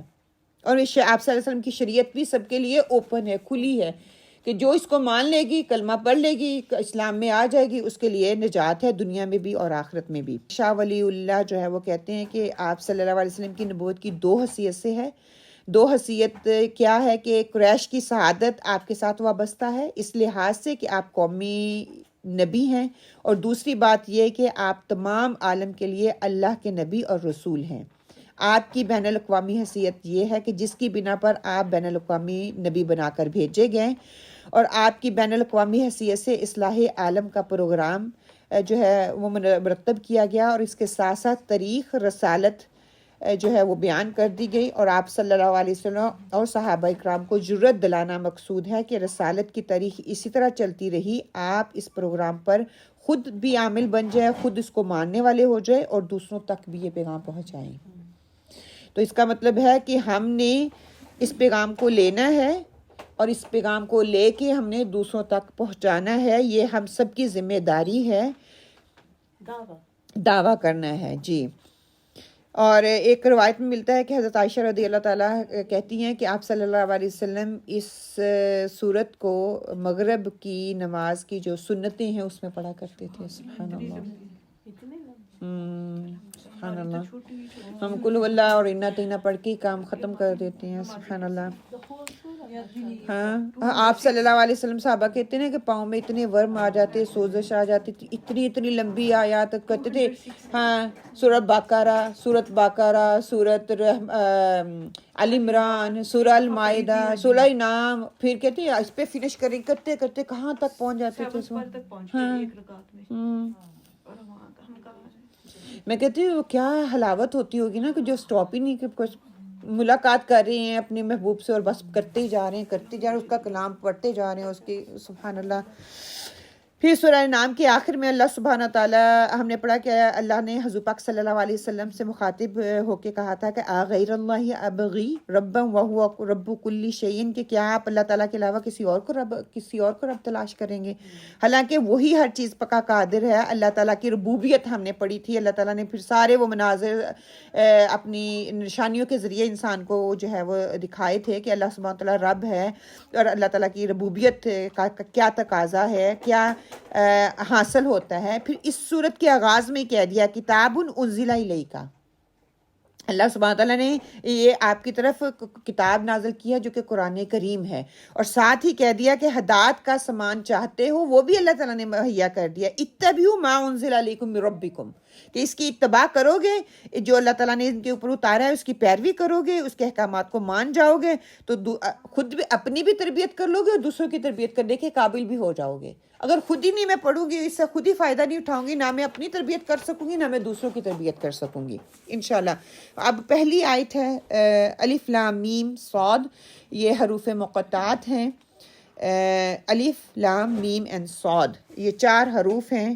اور حروف مقطعات جو ہے اس کی تفسیر جب ہم نے سورت البقرہ کی تھی نا, تو الف لام میم میں نے کافی ڈیٹیل میں آپ کو بتائی تھی کہ یہ حروف مقطعات ایسے حروف ہیں, اس کو میجیکل حروف بھی کہا جاتا ہے, ان کو میریکل حروف بھی کہا جاتا ہے. یہ ایسے حروف ہیں جن کا میننگ ہے لیکن ریویل نہیں کیا گیا, بتایا نہیں گیا. ہاں, اس کا بتایا نہیں گیا. اس میں مختلف اسکالرس کی ڈیبیٹ ہے, وہ پڑھنے کے قابل ہے. ایک دلچسپی جو رکھتا ہے وہ پڑھے, ہر ایک کی اپنی سوچ ہے, انہوں نے اپنا اظہار کیا ہوا ہے کہ اس کا یہ مطلب ہو سکتا ہے, اس کا یہ مطلب ہو سکتا ہے. لیکن لینے والی بات یہ ہے کہ اللہ سبحانہ و تعالیٰ نے اس کا مطلب اس کو ہڈن رکھا, بتایا ہی نہیں, اور آپ صلی اللہ علیہ وسلم کو نہیں بتایا. تو اس کی ڈیٹیل میں انٹرسٹنگ پہلو لینے کے لیے آپ جو اسکالرس کی ڈیفرنٹ آراء کو دیکھ سکتے ہیں, لیکن اگر آپ صلی اللہ علیہ وسلم کو نہیں بتایا گیا تو اس کا مطلب ہے اس کا اللہ سبحانہ تعالیٰ نے اس کو ہڈن رکھا ہے, چھپایا ہے. اللہ ہی اس کا مطلب جو ہے بہتر سمجھتے ہیں. اللہ عالم بمرادہ بذالک آمنا وصدقنا, کہ اس کی حقیقت اللہ تعالیٰ ہی بہتر جانتا ہے, ہم اسی پر ایمان لاتے ہیں, اس کی تصدیق کرتے ہیں. ان حروف کے معنی جو ہے, جو مطلب نکلتا ہے, یہی طریقہ اختیار کرنا زیادہ بہتر ہے. جو اللہ کو پتہ ہے اس کا میننگ اچھے ہیں یا برے ہیں, ہمارا اس پہ اعتقاد ہے, ایمان ہے, ہم اس کو مانتے ہیں. اگر آپ صلی اللہ علیہ وسلم کو نہیں بتایا, کہتے ہیں کہ اللہ سبحانہ تعالیٰ قیامت والے دن ان کے جو میننگ ہوں گے وہ ریویل کریں گے, وہ سب کے سامنے آئیں گے. ایک تو یہ ایسا چیلنج تھا کہ ان کی زبان میں تھا, ذرا ان کا مطلب بتاؤ, چیلنج دیا گیا. وہ لفظ عربی کے لفظ استعمال کرتے تھے, ایسے لفظ استعمال نہیں کرتے تھے. تو پھر ان کو چیلنج کر دیا گیا, ان کا مطلب بتا کے دکھاؤ کیا ہے. تو جو کہ میریکل ہے, ان کو پتہ ہی نہیں اس کا مطلب کیا ہے. تو جو اس چیز کی حقانیت کو ظاہر کرتا تھا کہ یہ اللہ کی طرف سے ہے, آپ صلی اللہ علیہ وسلم کی طرف سے نہیں ہے. ٹھیک ہے, ایک بات. دوسری بات یہ کہ اگر اسی کو لے لیا جائے, الف لام میم صاد 4 حروف ہیں, تو اسکالرز کی ڈیبیٹ جو ہے کافی ویسے پڑھنے والی ہے. اگر آپ اس کو دیکھیں پڑھیں تو وہ کہتے ہیں کہ الف جو ہے اس کا مطلب ہے کہ حقیقت کی طرف جا رہا ہے اشارہ, کہ اسم ہے یہ, اور اس حقیقت کی طرف جا رہا ہے. اس کا اشارہ اللہ کی طرف منسوب ہے, اللہ الف سے اللہ بنتا ہے, اللہ کی طرف جا رہا ہے. اور لام سے جو ہے جبرائیل علیہ السلام کی طرف جا رہا ہے, میم سے محمد کی طرف جا رہا ہے. کیونکہ اللہ تعالیٰ کی طرف سے پیغام آیا, جبرائیل علیہ السلام لے کے آئے, محمد صلی اللہ علیہ وسلم پہ اتارا. مطلب ہر کسی کی اپنی دلیل ہے, اپنا طریقہ بیان ہے, انداز ہے سمجھنے کا. دلچسپی کے باعث تو ہے، لیکن اس میں الجھنا نہیں چاہیے. ہاں یہ سماع اور اطاعت کا ایک تقاضا ہے کہ اللہ تعالیٰ نے کہہ دیا کہ اس کا علم جو ہے صرف مجھے ہے، تو ہم اس کو مانتے ہیں، اس پہ ایمان رکھتے ہیں. یہاں پہ میں چھوٹی سی بات دوبارہ سے رپیٹ کروں گی، وہاں پہ بھی اس وقت بھی میں نے کی تھی، اب بھی کہوں گی. لوہے قرآنی جو جگہ جگہ ہمیں ملتے ہیں، بہت خوبصورتی سے لکھے ہوئے، سینری بنا کے ہم گھروں پہ لگا لیتے ہیں، دیواروں پہ چپکا دیتے ہیں، پاکستان میں تو اسپیشل بہت رواج ہے یہ. فرنٹ ڈور پہ ہم نے لگائے ہوئے ہوتے ہیں کہ برکت کے باعث ہے. ہاں اگر ہم اس کو صرف ایز اے سینری کے طور پہ لگا رہے ہیں، خوبصورت خطاطی کی ہوئی ہے، قرآن کے الفاظ ہیں، تو ٹھیک ہے. جیسے عام ہم کوئی پکچر لگا لیتے ہیں تو وہ لگا لیں. اگر ہم اس کو اس کانسیپٹ کے ساتھ لگا رہے ہیں کہ یہ خوبصورتی کے علاوہ برکت کا باعث ہے، تو یہ جائز نہیں ہے. اگر ہم اس کو لگا رہے ہیں کہ روز اٹھ کے اس کو دیکھیں گے تو رزق میں برکت پڑے جائے گی، رزق میں اضافہ ہوگا، تو یہ درست نہیں ہے. اگر میں اس کو یہ کروں گی کہ اس کے جس کے الفاظ کے میننگ ہی نہیں پتا، وہ برکت کا باعث کیسے ہو سکتی ہے؟ ہاں قرآن کے الفاظ ہیں، میریکل الفاظ ہیں، وہ خوبصورتی کے لیے ہیں، قرآن کی برکت ہے، وہ علیحدہ بات ہے. لیکن انہی الفاظ کو چن کے کیوں برکت کا ذریعہ بنا لیا؟ اگر انہی الفاظ کو چن کے برکت کا ذریعہ بنانا تھا تو وہ ریڈی لگانے والا جو بیچ رہا ہے اس کی برکت کہاں گئی؟ وہ اس سے برکت پہلے لیتا نا، وہ اپنا محل کھڑا کرتا، وہ اپنے لیے روزی کا ذریعہ پیدا کرتا. کہتے ہیں نا کہ ان حروف کو روز اتنی دفعہ دیکھو تو آپ کو اچھی نوکری مل جائے گی، اتنے دنوں میں نوکری مل جائے گی. ان کے وظیفے بتاتے ہیں، مطلب کہ یہ ساری کی ساری چیزیں خود سے گھڑی ہوئی ہیں، ہمیں ان کے لیے کوئی نہیں بتا دیا گیا. صرف ان کو یہ سمجھ کے پتہ نہیں شاید انہوں نے بنا لیا کہ یہ حروف مقطعات ہیں، میریکل ہیں، تو ہم ان کو اکٹھا کر دیں گے ایک جگہ تو شاید ہماری زندگی میں میریکل آ جائے گا. امپاسبل ہے، یہ ایسے نہیں ہوگا. اس پہ عمل کرنے سے میریکل ہوگا، اس کے عمل کرنے سے ہی میری زندگی بدلے گی. گھر میں لگانے سے، گھر میں سجا لینے سے یا اس کو دیکھ لینے سے کوئی بھی کام نہیں ہوگا. اس کے لیے محنت کرنی پڑے گی، اس کے لیے مشقت کرنی پڑے گی، اس کے لیے ذرائع اسباب یا مینز استعمال کرنے پڑیں گے، پھر میری زندگی میں تبدیلی آئے گی. اس کو صرف دیکھ لینے سے کوئی تبدیلی نہیں آئے گی. ہاں شاید قرآن کو اس نظر سے دیکھ لینا اور پڑھ لینا، اس اعتقاد کے ساتھ، اس توکل کے ساتھ کہ یہ اللہ کا کلام ہے اور یہ سچ ہے، مجھے سمجھ نہیں آ رہا، سوچ رکھتا ہے نا ویسی محبت. اور اسی لیے تو کہتے ہیں نا کہ حساب بھی تو ویسا ہی ہوگا نا. جس کے پاس زیادہ علم ہے اس کا حساب بھی زیادہ ہے، جس کے پاس کم علم ہے اس کا حساب بھی کم ہے. اس لیے جو گاؤں کے لوگ ہیں کہتے ہیں کہ ان کے پاس جتنا علم ہے وہ اصل علم ہے، اوریجنل ہے. اب تو خیر گاؤں بھی نہیں بچے ہوئے، جتنا شہر کی طرف آتے جائیں گے اتنی اس میں آلودگی آتی جائے گی، اس میں وہ چیز ملاوٹ ہوتی چلی جائے گی. اس میں ایک بات یہ بھی ہے کہ جتنا علم ہے، لیکن ایک چیز ہے کہ آپ کو علم نہیں ہے تو آپ کے پاس سورسز ہیں، تو اگر آپ علم نہیں حاصل کر رہے ہیں تو کیا اس کی ہاں اس پہ پھر زیادہ پوچھو گی، کیونکہ حجت تمام کر دی نا. دنیاوی علم کے لیے تو میری مشقت ہے، دین کے علم کے لیے میں کہتی ہوں جہاں پہ ہوں میں وہیں پہ رہوں گی. نہیں، پھر وہ پکڑ زیادہ سخت ہے کہ ریسورسز ہونے کے باوجود حجت آج تمام ہوگی ہے کہ ہر چیز آپ کو میڈیا پہ مل رہی ہے. کہ اگر پڑھ لیے تو عمل کرنا ہاں اگر نہ بھی پڑھا پھر بھی ایسے ہی بولتی ہے نا، زیادہ عمل کروں گی کرنا نہیں آتا تو کیا کروں گی، کرتے نہیں. کہ کہتے ہیں نا کہ آپ لاکھوں کی ڈگری بھی کر لیں، آپ جو مرضی دنیاوی ڈگری کر لیں، جب تک آپ کے پاس دین کا علم نہیں آپ جاہل ہیں، اور جاہل کی کوئی قدر نہیں ہے اللہ کے ہاں. ہم نے علم لینا ہے، علم لینے کے بعد اس میں اپنے اندر تبدیلی لانے کی کوشش کریں گے. اس میں مشقت ہوگی، اس میں مشکل ہوگی، اس میں راہیں اوپر نیچے ہوں گی، اس میں ہمیں تکلیفوں کا سامنا کرنا پڑے گا، مصیبتوں کا سامنا، لوگوں کی ٹونٹ کا سامنا کرنا پڑے گا. پھر اس سے جو تکلیف ہوگی اس سے ہمارے گناہ کم ہوں گے، وہ اللہ کو وہ ہماری محبت تڑپ وہ نظر آئے گی، جس کی وجہ سے پھر ہماری اصلاح ہوتی چلی جائے گی. ہم ویسے ہی بیٹھے بٹھائے یہ دنیا میں دیکھیں نا، جو محنت کر رہا ہے ہم اس کو اپریشیٹ کرتے ہیں، جو نہیں کرتا ہم کہتے ہیں اس نے تو کچھ بھی نہیں کیا، ہم کیوں دیں اس کو. ہمیں بھی دیکھ لیں، اپنے بچوں میں بھی فرق کر جاتے ہیں. جو تھوڑا سا لیزی ہے اس کو ہم تھوڑا توجہ دیتے ہیں، اس کو توجہ بھی تھوڑے دیتے ہیں، اس کو کہتے ہیں حتیٰ کہ اس کو زیادہ توجہ کی ضرورت ہے. دین کیا کہتا ہے کہ جو جس کے اندر آلریڈی کوالٹی ہے، گاڈ گفٹڈ ہے، وہ تو اس کو تو محنت کی ضرورت ہی نہیں ہے، اس کو طلب اور انٹینشن کی ضرورت نہیں ہے. استاد، بہترین استاد وہ ہے جو اس شاگرد پہ محنت کرے جس کو پڑھنا ہی نہیں آتا اور اس کو اس قابل بنا دے کہ وہ پڑھنے لگ جائے. اللہ ہم ٹریننگ پہ جاتے ہیں نا تو وہ سب سے پہلے وہی یہی چیز کہتے ہیں کہ بہترین ٹیچر، بہترین معلم وہ ہے جو اس بچے پہ محنت کرے جس کے پاس کچھ بھی نہیں ہے، گاڈ گفٹڈ نہیں ہے، وہ اس کو اس قابل بنا دیا جائے. پھر تو آپ کا کمال ہے کہ آپ ٹیچر ہو. اور آپ صلی اللہ علیہ وسلم نے یہ کر کے دکھایا. ہاں کہ وہ ان پہ آپ نے کام کیا جن کو کچھ نہیں آتا تھا، ان کو اس قابل کر دیا کہ ان کی آخرت سنور گئی. ایسی تو ان کے دلوں میں اپنا مقام نہیں نا پیدا کر لیا. اگر وہ چاہتے تو وہ بھی ابو بکر کو ہر وقت اپنے ارد گرد رکھتے, عمر اور علی کو اپنے ارد گرد رکھتے, پڑھے لکھے ہیں, اور حضرت عثمان کو رکھتے نہیں. وہ باہر نکلے, لوگوں تک پہنچے, اور کتنے غلام انہوں نے آزاد کیے, کتنوں کو تعلیم دلوائی, کتنوں کی انہوں نے فکر کی. اور کل جیسے ہم نے بار بار پڑھا, جو زبان نہیں نہ ٹکتی, یہ رکتی نہیں ہے. ہم اپنی طرف سے اچھا کرنے کی کوشش کرتے ہیں, لیکن وہ اتنا ہم برا کر جاتے ہیں, کسی کی زندگی کو تباہ کر دیتے ہیں, اور جو پہلے اوپر ہوتا ہے اس کو اور اوپر کر دیتے ہیں. ایسے ہوتا ہے ہمارے گھر میں. تو ہمیں اس میں تھوڑا دیکھنے کی ضرورت ہے. جو بچہ ہمیں خود لگ رہا ہے ایز اے پیرنٹ بھی کہ جو ویک ہے, اس پہ زیادہ ہم توجہ دیں, نہ کہ اس بچے پہ جو کہ الحمدللہ ذہین ہے, خود کیپیبل ہے, اس کو خود کو پتہ ہے کہ وہ کیا کر رہا ہے, اس کی کیا اچیومنٹ اس نے کرنی ہے, اور کیا اس کا سٹیٹس ہے, کہاں تک اس نے پہنچنا ہے. ایک بچہ بیچارے کو کچھ سمجھ ہی نہیں آ رہی, تو اس پہ محنت کریں رادر دین کہ ہم دوسروں پہ کریں. تفسیری نکات میں ہم نے کیا سیکھا ہے کہ یہ حروف مقطعات ہیں. حروف مقطعات کا حقیقی اور یقینی مفہوم کسی کو معلوم نہیں. یہ کہ ان تمام حروف کے مفاہم اور مطالب کا علم صرف اور صرف اللہ سبحانہ و تعالیٰ کے پاس ہے. باقی ہاں دلچسپی کے لیے آپ پڑھیں, ضرور کریں, آپ کے علم میں اضافہ ہوگا. وہ صرف اضافے کے علاوہ اور کچھ نہیں ہے.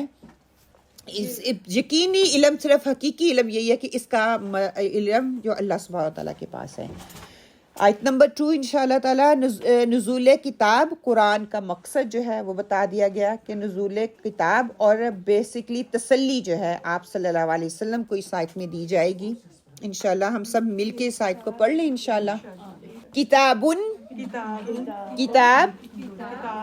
انزل نازل کی گئی, الیکا تمہاری طرف, فلا یکن سو نہ ہو, فی صدرک تمہارے سینے میں, حرجن کوئی تنگی, منہ اس سے, لتنذر تاکہ تم ڈراؤ, بھی اس سے, وذکری اور نصیحت, للمؤمنین ایمان والوں کے لیے.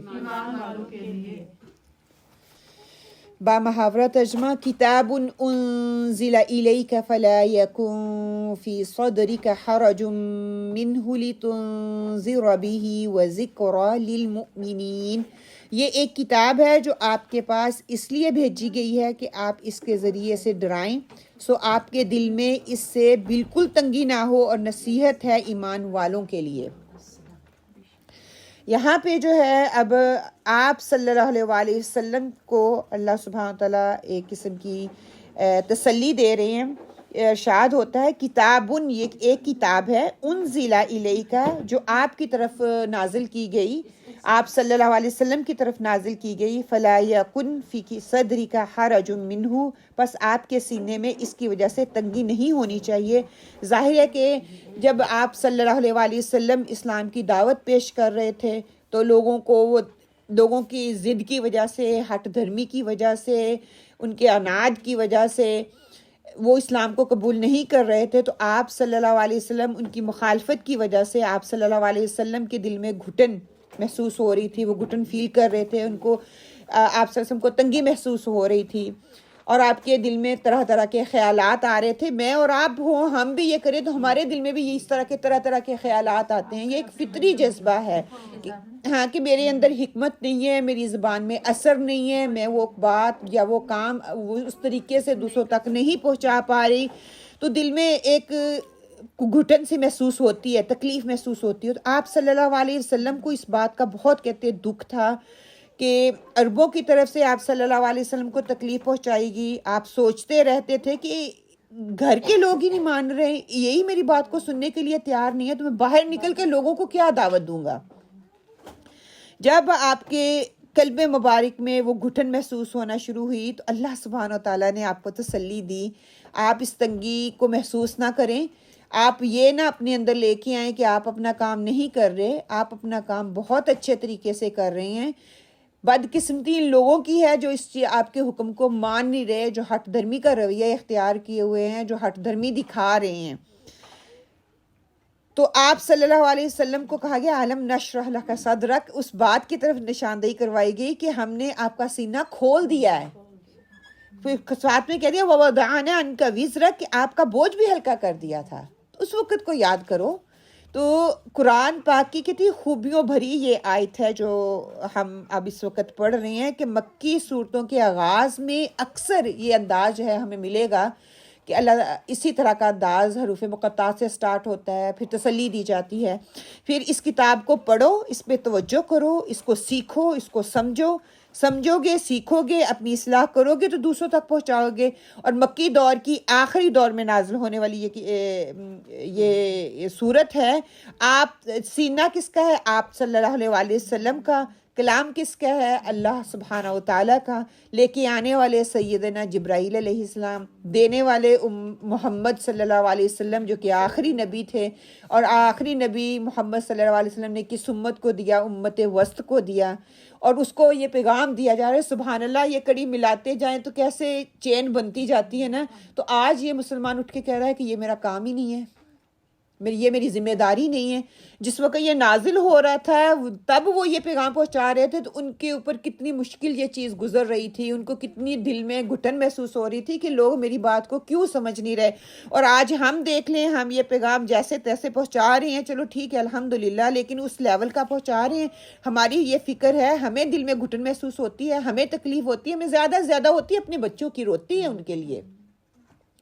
ہم نان مسلم میں بیٹھے ہوئے کتنی دفعہ ہم نے ان کے لیے دعائیں کی ہیں، کتنی دفعہ ان کے لیے کوشش کی ہے، کتنی دفعہ ان کو پیغام دیا. ہمارا تو رونا یہ ہے کہ جو مسلمان ہیں انہی پہ ہمارا وقت صرف ہو رہا ہے، انہی کو مسلمان بنانے پہ لگے ہوئے ہیں.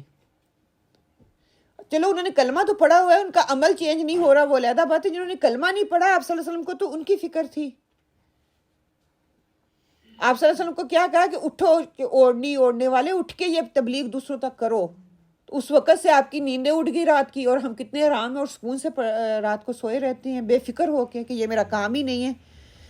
پھر یہاں پہ یہ پیغام جو ہے کیا کہ آپ صلی اللہ علیہ وسلم کے دل پہ یہ بوجھ بنا، آپ کو تسلی دی. آپ صلی اللہ علیہ وسلم نے یہ کتاب مانگی نہیں تھی، آپ صلی اللہ علیہ وسلم کو دی گئی تھی. یہ بھی ایک بات ہے. ایک ہوتا ہے نا مانگی ہے تو پھر اس کا مقصد پورا نہیں کیا جا رہا تو آپ کو تکلیف ہوتی ہے، میں نے مانگی تھی، اتنے مان سے مانگی تھی، اب میں اس کا جو پرپس ہے پورا نہیں کر رہا. تو یہ آپ صلی اللہ علیہ وسلم نے مانگی نہیں تھی، دی گئی تھی، اللہ کی طرف سے دی گئی. اس کی طرف نشاندہی کی جا رہی ہے کہ آپ کا اس وقت یہ پیغام دینا کہتے ہیں کہ کانٹوں پر چلنا تھا، اس سے کم نہیں تھا، اتنا مشکل تھا، لیکن آپ صلی اللہ علیہ وسلم نے یہ کام کیا.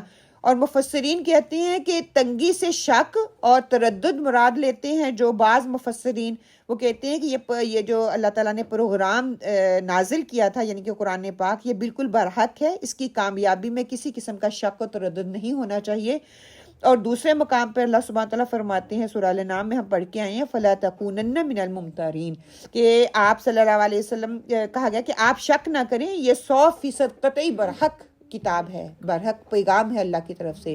یہ وہ پروگرام ہے جس کو جو نسل انسانی کے لیے ہدایت کا باعث ہے. جو اس کو پڑھنا شروع کر دیتا ہے، اس پہ عمل کرنا شروع کر دیتا ہے، دنیا میں کامیاب ہو جاتا ہے اور آخرت میں بھی وہ کامیاب ہو جاتا ہے. آخرت میں بلندیوں کے اس مقام تک پہنچ جاتا ہے جس کے لیے آیا فوز کبیر، ہمیشگی کی کامیابی اس کے مقدر میں لکھ دی جاتی ہے. کیا ہے مسئلہ ہمارا؟ یہ ہمیں خود سمجھ نہیں آ رہی ہوتی، ہم بس پڑھایا دوسروں کو پڑھا رہے ہوتی ہیں. جب مجھے سمجھ آتی ہے نا، جس معیار کے ساتھ، جس یقین کے ساتھ آپ دوسرے تک وہ بات کنوے کرتے ہیں، دوسروں کو سمجھ آ رہی ہوتی ہے اس چیز کی. وہ لینا نہیں چاہتا، وہ علیحدہ بات ہے، اس کے عمل میں نہ آئے، وہ اس کی اپنی کمزوری کی وجہ سے ہے. لیکن جس چیز کی آپ کو سمجھ آ جاتی نا، اس کے لیے آپ کو رٹا لگانے کی، پڑھنے کی ضرورت نہیں ہوتی، کیونکہ وہ آپ کی عملی زندگی کا حصہ ہوتی ہے. اور اس کو بتانا کوئی بھی چیز ہے، کوئی ہانڈی روٹی آپ کو بنانی آتی ہے تو کیا آپ کو بک کھول کے دیکھنا پڑتا ہے؟ نہیں، آپ اس کو بس ویسے ہی بتا دیتے ہیں، اتنا نمک اتنا پیاز ایسے کر کے پکا لو. اور میں اتنی خوش تھی، میری ہر چیز پرفیکٹ بنی پورے رمضان، ہاں. چیک بھی نہیں کی. اور میں سب کو ایسے خوش ہو کے بتا رہی، اس دفعہ میں نے دیکھو چیک بھی نہیں کیا اور ہر چیز پرفیکٹ ہے. ایسے ہوتا ہے نا، وہ آپ کی پرفیکشن آتی چلی جاتی ہے. اسی طرح یہ کتاب ہے، جیسے جیسے آپ کے اندر اترتی چلی جائے گی، آپ کے اندر پرفیکشن آتی چلی جائے گی. اور ساتھ ہی اللہ تعالیٰ نے اس کتاب کو بھیجنے کا مقصد بتا دیا، لِتُنذِرَ بِهِ، کہ آپ اس کے ذریعے سے کفر اور شرک کرنے والے، معاصی کا ارتکاب کرنے والے، نہ ماننے والوں کو ڈرائیں. جس قدر برائیوں کی کثرت ہوتی ہے نا، انذار کی اہمیت بھی اتنی ہی بڑھتی جاتی ہے، گناہوں سزا بھی اتنی بڑھتی جائے گی. جتنے ہم گناہوں کی طرف بڑھتے جائیں گے، سزائیں بھی اتنی بڑھتی چلی جائیں گی. تو یہاں پہ یہ کہا جا رہا ہے کہ لاکھوں کروڑوں کی تعداد میں اگر دنیا آباد ہے یہاں پہ، تو اگر دیکھیں کتنی فسق ہے، کتنا فجور ہے لوگوں کے اندر، کتنے غلط عقائد ہیں، غلط قسم کے اعمال ہیں ان کے اندر، غلط قسم کے رسومات کو ہم نے جو ہے فروغ دیا ہوا ہے۔ مطلب کہ ہر بشر جو ہے اس کو انذار کی ضرورت ہے، اور ہر انسان کے انذار کا لیول ڈیفرنٹ ہوگا، اس کے گناہوں کی بنیاد پہ اس کو ڈرایا جائے گا۔ جس کا گناہ جتنا زیادہ ہوگا اس کو اتنے ہی کبیر گناہ کی سزا کے حساب سے اس کو ڈرایا جائے گا، جس کا کم ہوگا اس کو اس کے حساب سے ڈرایا جائے گا۔ یہ نہیں ہو سکتا کہ سب کو ایک ہی طریقے سے تولا جائے۔ اور ہر ایمان والوں کی نیکی کی کامیابی کا انحصار کیا ہے؟ بشارت ہے۔ اس کے لیے کہہ دیا کہ بشارت ان کو سنا دو، غلط کام کرنے والوں کو انذار کر دو اور اچھا کام کرنے والوں کو بشارت دے دو۔ اور اللہ سبحانہ تعالیٰ سورہ یونس میں فرماتے ہیں اللہ لہم قدم صدق عند ربہم، کہ ان کے رب کے پاس ان کے لیے سچائی کا قدم ہے۔ مطلب کہ فلاح اور کامیابی ان کے مقدر میں لکھ دی جاتی ہے، جو اس چیز کو مان لیتے ہیں، جو اس چیز کو لے لیتے ہیں۔ لیکن اکثر لوگ جو ہیں وہ گمراہ ہو جاتے ہیں، وہ شیطانی کاموں کے پیچھے چلنا شروع کر دیتے ہیں۔ ان کا انداز کیا ہوتا ہے؟ وہ اس انظار سے سبق لینا ضروری نہیں سمجھتے، اس سے نہیں وہ سبق لیتے، تو اس کا حل کیا ہوتا ہے؟ وہ دنیاوی زندگی میں رہ جاتے ہیں، اس کا حصہ بن کے رہ جاتے ہیں، دنیا کو زیادہ پرائورٹی دینا شروع کر دیتے ہیں، جس کی وجہ سے شیطانی کاموں پہ چلنا شروع کر دیتے ہیں۔ کہ قرآن آپ کے اندر باہر کو اس طرح کہتے ہیں کھول کر وہ پیش کرتا ہے کہ انسان جو ہے نا، آپ پریشان ہو جاتے ہیں کہ یہ وہی کتاب ہے جس کے اندر جس کو ابو بکر صدیق نے پڑھا، جس کو عثمان نے پڑھا، جس کو علی نے پڑھا رضی اللہ، اور ابو بکر صدیق نے پڑھا وہ صادق بن گئے، حضرت عثمان نے پڑھا وہ غنی بن گئے، حضرت علی نے پڑھا وہ علم کا دروازہ بن گئے، اور مجھ پہ یہ اثر ہی نہیں ہو رہا۔ یہ لینے کا طریقہ اور انداز ہے نا، کہ ان کے دلوں کے اوپر یہ چیز اتر رہی تھی، ان کو یہ فیل ہو رہا۔ دیکھیں یہ جو آیت میں پڑھ رہی ہوں نا، یہ سبحان اللہ ساری کی ساری آیت کا صیغہ سنگولر ہے۔ اس وقت آپ صلی اللہ علیہ وآلہ وسلم کو کہا جا رہا تھا، ان کے اوپر یہ نازل ہو رہی تھی، اور اینڈ پہ کیا کہا؟ وَذِكْرًا لِّلْمُؤْمِنِينَ، جمع کا صیغہ استعمال کر دیا۔ میں اور آپ پڑھیں گے تو مجھے لگے کہ یہ مجھ پہ نازل ہو رہی ہے، یہ مجھے کہا جا رہا ہے، میں نے سیکھنا ہے، پڑھنا ہے، اس پہ عمل کرنا ہے، پھر میں نے دوسروں کے لیے فائدہ مند بننا ہے۔ اگر سیغے کا جمع کا صیغہ ہوتا ہے تو سب کو مخاطب کیا جاتا ہے۔ اس میں حکمت یہ ہے کہ اس وقت آپ صلی اللہ علیہ وسلم کو کہا جا رہا تھا، اب مجھے اور آپ کو کہا جا رہا ہے کہ اس کے قرآن کو سیکھو، سکھاؤ، اس کو پڑھو، اس کے اندر انذار ہے، لوگوں کو ڈراؤ، اس کے اندر خوشیاں ہیں، بشارت ہے، وہ دوسروں کو سناؤ تاکہ ان کے اندر نکھار پیدا آئے۔ ان کے اندر کہتے ہیں نا کہ ایک استاد کی تربیت ایک انسان کے اندر نکھار پیدا کرتی ہے، اس کے اندر خوبصورتی پیدا کرتی ہے۔ صرف پڑھ لینا کافی نہیں ہوتا، ایک استاد جو ہے اس کی کمی کوتاہیوں کو دور کرتا ہے، اس کے اندر کوئی کمی ہوتی ہے اس کو وہ درست کرتا ہے، اس کو وہ بتاتا ہے یہاں پہ یہ نہیں کرنا، یہاں پہ یہ نہیں کرنا۔ اگر آپ خود سے پڑھ رہے ہیں، یہ نہیں کہ نہیں پڑھنا چاہیے، پڑھنا چاہیے، یہ کتاب ایسی ہے، اس کو آپ پڑھیں، جتنی دفعہ پڑھیں گے اتنی دفعہ آپ کا شرح صدر ہوگا۔ لیکن ایک استاد، خاص طور پہ قرآن کے لیے کہہ دیا گیا کہ استاد کی شاگردگی میں جانا ضروری ہے۔ ایک استاد جس طریقے سے سمجھ کے آپ تک وہ بات پہنچائے گا، وہ آپ خود وہ نہیں سمجھ سکیں گے۔ اس میں زیادہ اسکالرز کی رائے یہی ہے کہ خدشہ یہ ظاہر ہوتا ہے کہ ہو سکتا ہے جس طرح سے میں سمجھ رہی ہوں، میں غلط کانسیپٹ سے اس چیز کو سمجھ رہی ہوں۔ جس طریقے سے یہ قرآن نازل ہو رہا تھا، اور جس کانسیپٹ اور جس بیک گراؤنڈ میں یہ نازل ہو رہا تھا، مجھے اس کی سمجھ نہ آئی۔ ہر ایک کے علم کا لیول ڈیفرنٹ ہے نا۔ ہم نے کل بھی یہ پڑھا تھا کہ اپنا آپ کا عمل جو ہے، جب وقت آتا ہے تو عمل انسان جب کرتا ہے تو پھر پتہ چلتا ہے کہ آپ کے علم کی بنیاد پہ وہ آپ کے عمل میں ڈھل رہا ہے کہ نہیں ڈھل رہا ہے۔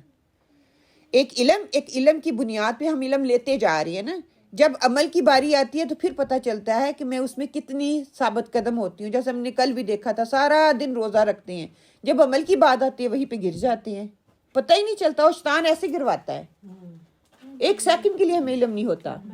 پھر آگے کیا ہے کہ بتایا جا رہا ہے وَذِكْرًا لِّلْمُؤْمِنِينَ، یہ کتاب اہل ایمان کے لیے نصیحت بن جائے، ایمان لانے والوں کے لیے نصیحت بن جائے۔ کہ اس مقام پر اللہ سبحانہ و تعالیٰ نے اس کتاب کا جو مقصد ہے وہ بیان کر دیا کہ نافرمانوں کو ڈرانا مقصد ہے، اور جو اطاعت گزار ہیں ان کے لیے نصیحت، وہ ان سے نصیحت لیں اور اپنے آپ کو اور بہتر بنائیں. کہ ایک انسان ذکرہ کا مطلب کیا ہے؟ بار بار نصیحت کرنا، بار بار. اور جتنی کسی کے اندر ایمان کا لیول ہوگا اتنی اس کو سمجھ آئے گی، اپنے ایمان کے اعتبار سے وہ اس سے ہدایت لیتا جائے گا. جتنی میرے اندر ایمان کم ہے، میری ہدایت کا ذریعہ اتنا کم ہوتا جائے گا، اتنی ہدایت کے مواقع کم ہوتے جائیں گے. جتنا میرا دینی علم بڑھتا جائے گا اتنے ہدایت کے مواقع بڑھتے جائیں گے. میرا ایمان جو ہے وہ بوسٹ ہوتا جائے گا، وہ اس میں اضافہ ہوتا چلا جائے گا. جمع کا صیغہ بول کر جنرل بات یہاں پہ اللہ سبحانہ تعالیٰ نے کر دی کہ کیونکہ میں اور آپ گارنٹی نہیں دے سکتے کہ ہم جو ہے پورے پکے مومن بن چکے ہیں یا پورے پکے مومن ہو چکے ہیں. ٹھیک ہے، یہ ممکن ہی نہیں ہے. تو مخالفتوں کے دور میں اللہ سبحانہ تعالیٰ کی طرف سے تسلی کی یہ آیت جو دی جا رہی ہے نا، یہ آپ صلی اللہ علیہ وسلم کے لیے اس وقت، اب میرے اور آپ کے لیے. جب ہم بھی کوئی چھوٹا سا قدم اٹھانے کی کوشش کرتے ہیں، ہم دوسرے کی اصلاح کرنے کی کوشش کرتے ہیں، دوسروں کو کوئی بات بتانے کی کوشش کرتے ہیں، تو ہمیں تکلیف ہوتی ہے، دھچکا لگتا ہے، تو اس پہ کہیں کہ اللہ کی مدد میرے ساتھ ہے. یہ مور دین انف ہے کہ اللہ کی مدد میرے ساتھ ہے. یہی چیز مجھے اس وقت تسلی دے گی جب میں سوچوں گی یہ میرے ہیں، یہ سمجھتے نہیں ہیں، یا میرے اندر وہ اللہ تعالیٰ کہ میرے اندر وہ قابلیت ہے تو مجھے اس پوزیشن میں لا کے رکھا ہے. ورنہ اتنے سال گزر گئے تھے نا، میں نے وہ بات کی نہیں ہے. اب میں اس لیول کی ہو گئی ہوں، اب میرے اندر وہ نالج آ گیا ہے. میرے اندر اللہ تعالیٰ کہتے ہیں، مجھے وہ موسیٰ علیہ السلام کا بات یاد آتی ہے. موسیٰ علیہ السلام کہتے ہیں اللہ تعالیٰ مجھے تو وہ انکار کر دیں گے. ہمارے دل میں پہلی بات یہی آتی ہے، وہ مجھے انکار کر دیں گے، وہ نہیں مانیں گے. پہلے میرے بھی عمل جو ایسے نہیں تھے، اب بھی مجھے کہیں گے پہلے آپ بھی تو اسکارف نہیں لیتی تھی، پہلے آپ بھی تو حجاب نہیں پہنتی تھی، پہلے آپ بھی تو جھوٹ بولتی تھی، پہلے آپ بھی تو چغلی کرتی تھی. تو اس کا مطلب یہ ہے کہ آپ کے اندر اب وہ پاور آ گئی ہے جو اللہ تعالیٰ کو مطلوب تھی کہ دوسروں کو بات بتانے اور سمجھانے کی. وہ اب ویکنس آ رہی ہے شیطان کی طرف سے آ رہی ہے یا میری اپنی طرف سے آ رہی ہے. اب اللہ تعالیٰ وہ موسیٰ علیہ السلام کو یاد کریں. موسیٰ علیہ السلام نے کہا کہ میرے ساتھ حواری بھیج دیں، میرے ساتھ کوئی مددگار ہارون کو بھیج دیں. اللہ تعالیٰ نے وہ بھی دے دیا. کام آپ نہیں کرنا ہے. آپ کے ساتھ اچھی صحبت آ جائے گی، لوگ آ جائیں گے، بتانے والے آ جائیں گے، کام آپ سے ہی لینا ہے اللہ نے. اور انہوں نے کہا تھا کہ میری زبان نہیں چلے گی، تو کہتے ہیں ساری بات انہوں نے کی تھی پھر ان کے سامنے. اور رب اشرح لی صدری، تبھی تو آج میں نے رکھا ہے آپ کے سامنے کہ زبان کھولو اپنی، اللہ تعالیٰ کھول دے گا. اللہ سے مانگو. جب بھی سینہ گھٹنے لگے کیا کرو؟ رب اشرح لی صدری ویسر لی امری واحلل عقدۃ من لسانی یفقہوا قولی. اور ساتھ میں کہ اللہ تعالیٰ میرے ہی گھر والوں میں میرے ساتھ مددگار پیدا کر دے، مجھے ایسی صحبت دے دے، مجھے جو میرے ایمان کو تقویت دینے والی ہو. یہ بات میری زبان پہ سہل کر دے، آسان کر دے. اور ہمیشہ کوئی بات کرنے سے پہلے دل سے یہ بات کریں کہ اللہ تعالیٰ یہ جو بات ہے دوسروں کے دلوں پہ اثر کرنے والی ہو، ورنہ یہ میری بات کہیں رائے گان جائے گی، ضائع جائے گی. اگر اس وقت مخالفت اٹھ بھی رہی ہے تو اس کا مطلب ہے کام ہو رہا ہے. ہمیشہ جب کمفرٹ زون سے باہر کھینچیں گے نا تکلیف ہوتی ہے. اور جب کسی کو کوئی بات بتاتے ہیں فوراً سے ریاکشن آتا ہے تو کہیں الحمدللہ، آگے سے اونچی آواز سے کہیں الحمدللہ کام ہو گیا میرا. وہ سوچنے پہ مجبور ضرور ہوں گے کہ یہ بات مجھ تک آئی ہے تو اس کا مطلب ہے اس میں سچائی ہے. وہ ان کی طرف سے ریجیکشن کا آنا ہی اس بات کی دلیل ہے آپ سچے ہیں. ہم اس اندر میں نے ایسا کیوں کہا، میں نے یہ، ہم وہ اپنے عمل کو ضائع کر رہے ہوتے. میں نے کہنا تھا، اللہ نے کروا لیا، الحمدللہ اس پہ کہیں کہ میری زبان سے نکلا. کیونکہ بہت مشکل ہوتا ہے کسی کے سامنے اس طرح سے بات کرنا، آپ اندازہ نہیں لگا سکتے، بہت مشکل ہوتا ہے. اور اب اندازہ ہو رہا ہے کہ اس وقت موسیٰ علیہ السلام کو کتنی مشکل ہو رہی ہوگی. اور آپ صلی اللہ علیہ وسلم کو جب ہم اس طرح کی بات کرتے ہیں تو کس طرح سوچنا پڑتا ہے، دیکھنا پڑتا ہے، انداز بیاں اپنا دیکھنا پڑتا ہے، ہم کیسے بات کریں، کس طرح دوسروں کو سمجھائیں. تو یہاں پہ یہ بات بتائی جا رہی ہے کہ ایک دعوے دار ہونے کے لیے کہ میں دیندار ہوں، میں اللہ کے پیغام کو سننے والا ہوں، سمجھنے والا ہوں. اس کے سمجھنے کے ساتھ ساتھ یہ نصیحت میں نے بار بار لینی بھی ہے اور دوسروں کو دینی بھی ہے. رکنا نہیں ہے. تکلیف ہوگی، مشکل ہوگی، اللہ کی طرف سے مدد آئے گی. پھر یہاں پہ کچھ الفاظ ہم تھوڑا سا دیکھ لیتے ہیں. الکتاب جو ہے اصل میں مصدر ہے، اور پھر مکتوب فی یعنی کہ جس چیز پہ لکھا گیا ہے اس کو کتاب کہا جاتا ہے، یعنی کہ صحیفہ کتاب کی طرف یہاں پہ اشارہ کیا جا رہا ہے. اور صدر کا لفظ استعمال ہوا ہے. صدر جو ہے سینے کو کہتے ہیں. ربی اشرح لی صدری ہم نے جیسے پڑھا، میرے پروردگار اس کام کے لیے میرا سینہ جو ہے اس کو کھول دے. اور جمع اس کی صدور آتا ہے، اور وہ بھی ہمیں قرآن سے ہی پتہ چلتا ہے، سورہ العادیات میں آتا ہے وَحُصِّلَ مَا فِي الصُّدُورِ، کہ دل کے بھید ہے نا اس کو بھی وہ اللہ تعالیٰ کی ذات جو ہے وہ ظاہر کر دینے والی ہے۔ پھر حرج کا لفظ ہم نے پڑھا، حراجیم ہے، الحرج والحرج کہتے ہیں کہ جمع ہونے میں تنگی کا تصور جو آتا ہے، جب ہم بہت زیادہ لوگ اکٹھے ہوتے ہیں کیا تنگ گھٹن محسوس ہوتی ہے نا، تنگی محسوس ہوتی ہے، تو اس کے لیے کہا گیا ہے کہ یہاں پہ تنگی اور گناہ کو حرج کے لفظ میں استعمال کیا گیا ہے۔ اور قرآن پاک میں سورہ نساء میں ہم پڑھ چکے ہیں ثم لا یجدوا فی انفسہم حرجا، کہ اپنے دل میں تنگ نہ ہو، وما جعل علیکم فی الدین من حرج، سورہ حج میں آتا ہے کہ تو اور تم پر دین کی کسی بات میں تنگی نہیں ہے، کوئی حرج نہیں ہے، سینہ تنگ نہ ہو، اللہ تعالیٰ نے آسانی رکھی ہوئی ہے، کھلا کرو سینے کو، تنگ نہیں کرو۔ پھر اسی طرح سورہ الانعام میں آتا ہے یجعل صدرہ ضیقا حرجا، کہ اس کا سینہ تنگ اور گھٹا ہوا کر دیتا ہے۔ ایک اور جگہ پہ جو دین کو نہیں پسند کرتا وہ ایسا ہو جاتا ہے، کفر کی وجہ سے اللہ تعالیٰ اس کے سینے کو اور گھٹن والا کر دیتا ہے، ڈپریشن آ جاتا ہے، اس کے اندر انگزائٹی آ جاتی ہے، اس کے اندر طرح طرح کی بیماریاں پھیلنا شروع ہو جاتی، کیوں؟ دین سے دوری کی وجہ سے۔ اس کا عقیدہ جو ہے کفر کی بنیاد پر وہ ظن کرنے لگتا ہے، جس کی وجہ سے انسان کبھی اس کو سکون جو ہے اس کے نفس کو جو ہے وہ حاصل نہیں ہوتا، استغفر اللہ، اس کا سینہ تنگ ہونا شروع ہو جاتا ہے۔ پھر اللہ تعالیٰ نے سورہ بقرہ میں ہم پڑھ چکے ہیں ختم اللہ علی قلوبہم، اللہ سبحانہ وتعالیٰ جو ہے اس کے دلوں پہ مہر لگا دیتا ہے۔ فلا یکن فی صدرک حرج منہ، سورہ الاعراف میں ہم پڑھ چکے ہیں کہ اس سے تم کو تنگ دل نہیں ہونا چاہیے، کہ اللہ سبحانہ وتعالیٰ نے مختلف الفاظ میں دیکھیں کس طرح سے الفاظ میں اللہ سبحانہ وتعالیٰ نے طرح طرح کے الفاظ کا قرآن میں استعمال کر کے یہاں پہ وہی لفظ استعمال ہوا جو ہونا چاہیے تھا، باقی الفاظ نہیں آئے، حتیٰ کہ وہ بھی حرج ہی کے لیے استعمال ہو رہے ہیں۔ پھر نظر کا لفظ استعمال ہوا، کسی خوفناک چیز سے آگاہ کرنے کے لیے آتا ہے، اور اس کے بالمقابل تبشیر آتا ہے، خوشخبری دینے والا۔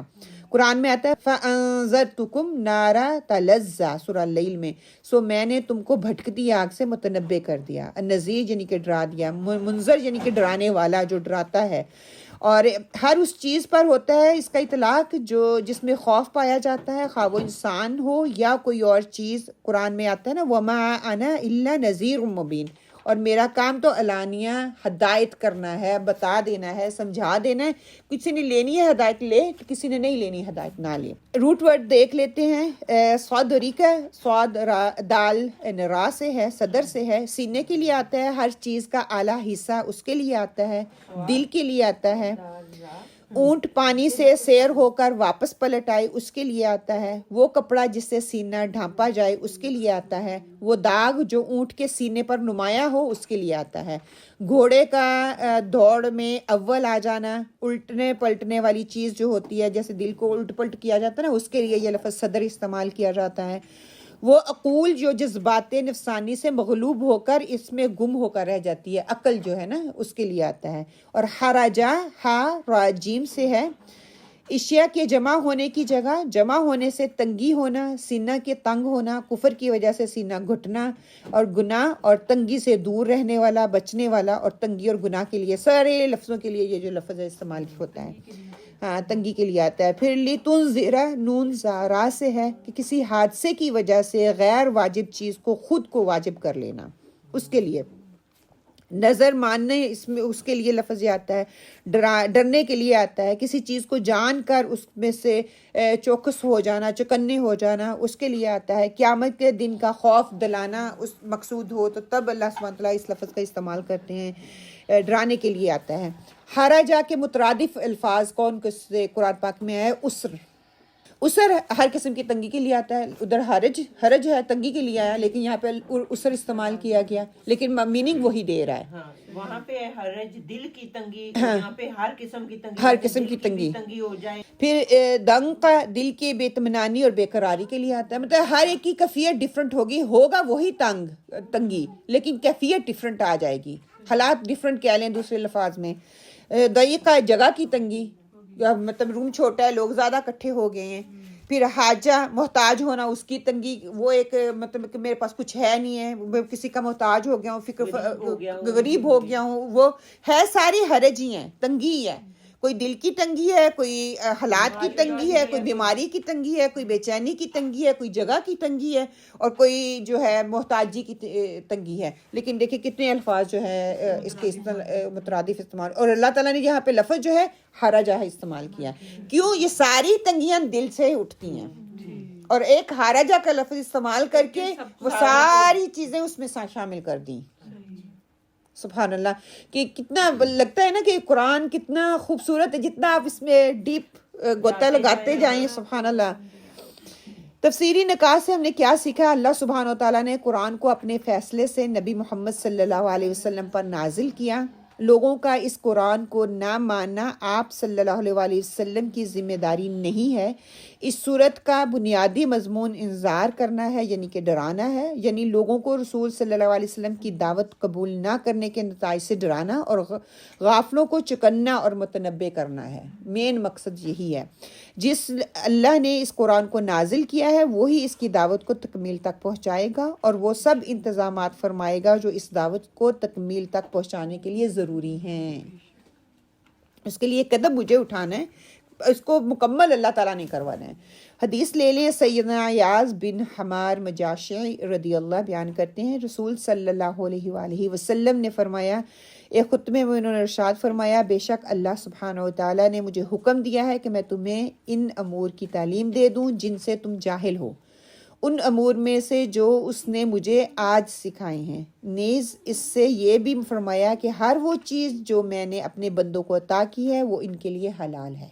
قرآن مجید یاد دہانی کیسے ہے؟ عہد الست کی یاد دہانی ہے. بار بار ہمیں بتایا جاتا ہے کہ ہم نے وعدہ کیا ہوا ہے اور اس وعدے کی باز پرس کی جائے گی، اللہ تعالیٰ پوچھیں گے. موت کی یاد دہانی بار بار کروائی جاتی ہے، باس بعد الموت کی، کہ ایک دن مرنا ہے، اللہ کے سامنے حاضر ہونا ہے، اس کی یاد دہانی کرواتا ہے. رجوع اللہ کہ بار بار اللہ کی طرف پلٹو، اللہ کی طرف آؤ، اسی میں تمہارے لیے کامیابی ہے. طریقہ زندگی بتاتا ہے، کس طریقے پہ جیو گے، زندگی گزارو گے. یہ یاد دہانی ہے نا، بار بار ہمیں جو جوڑتا ہے کہ اپنے طریقے طرز زندگی کو بدلو تاکہ اللہ کے ہاں کامیابی پانے والے بن جاؤ، اللہ کا جو فضل پانے والوں میں سے ہو جاؤ. ہم نے سیکھا کیا ہے آیت نمبر 2 سے؟ اللہ سبحانہ و تعالیٰ نے قرآن پاک اپنے بندوں کے لیے نازل فرمایا. اس کے احکامات کو ماننا ہمارے لیے باعث خیر اور برکت اور ہدایت کا ذریعہ ہے.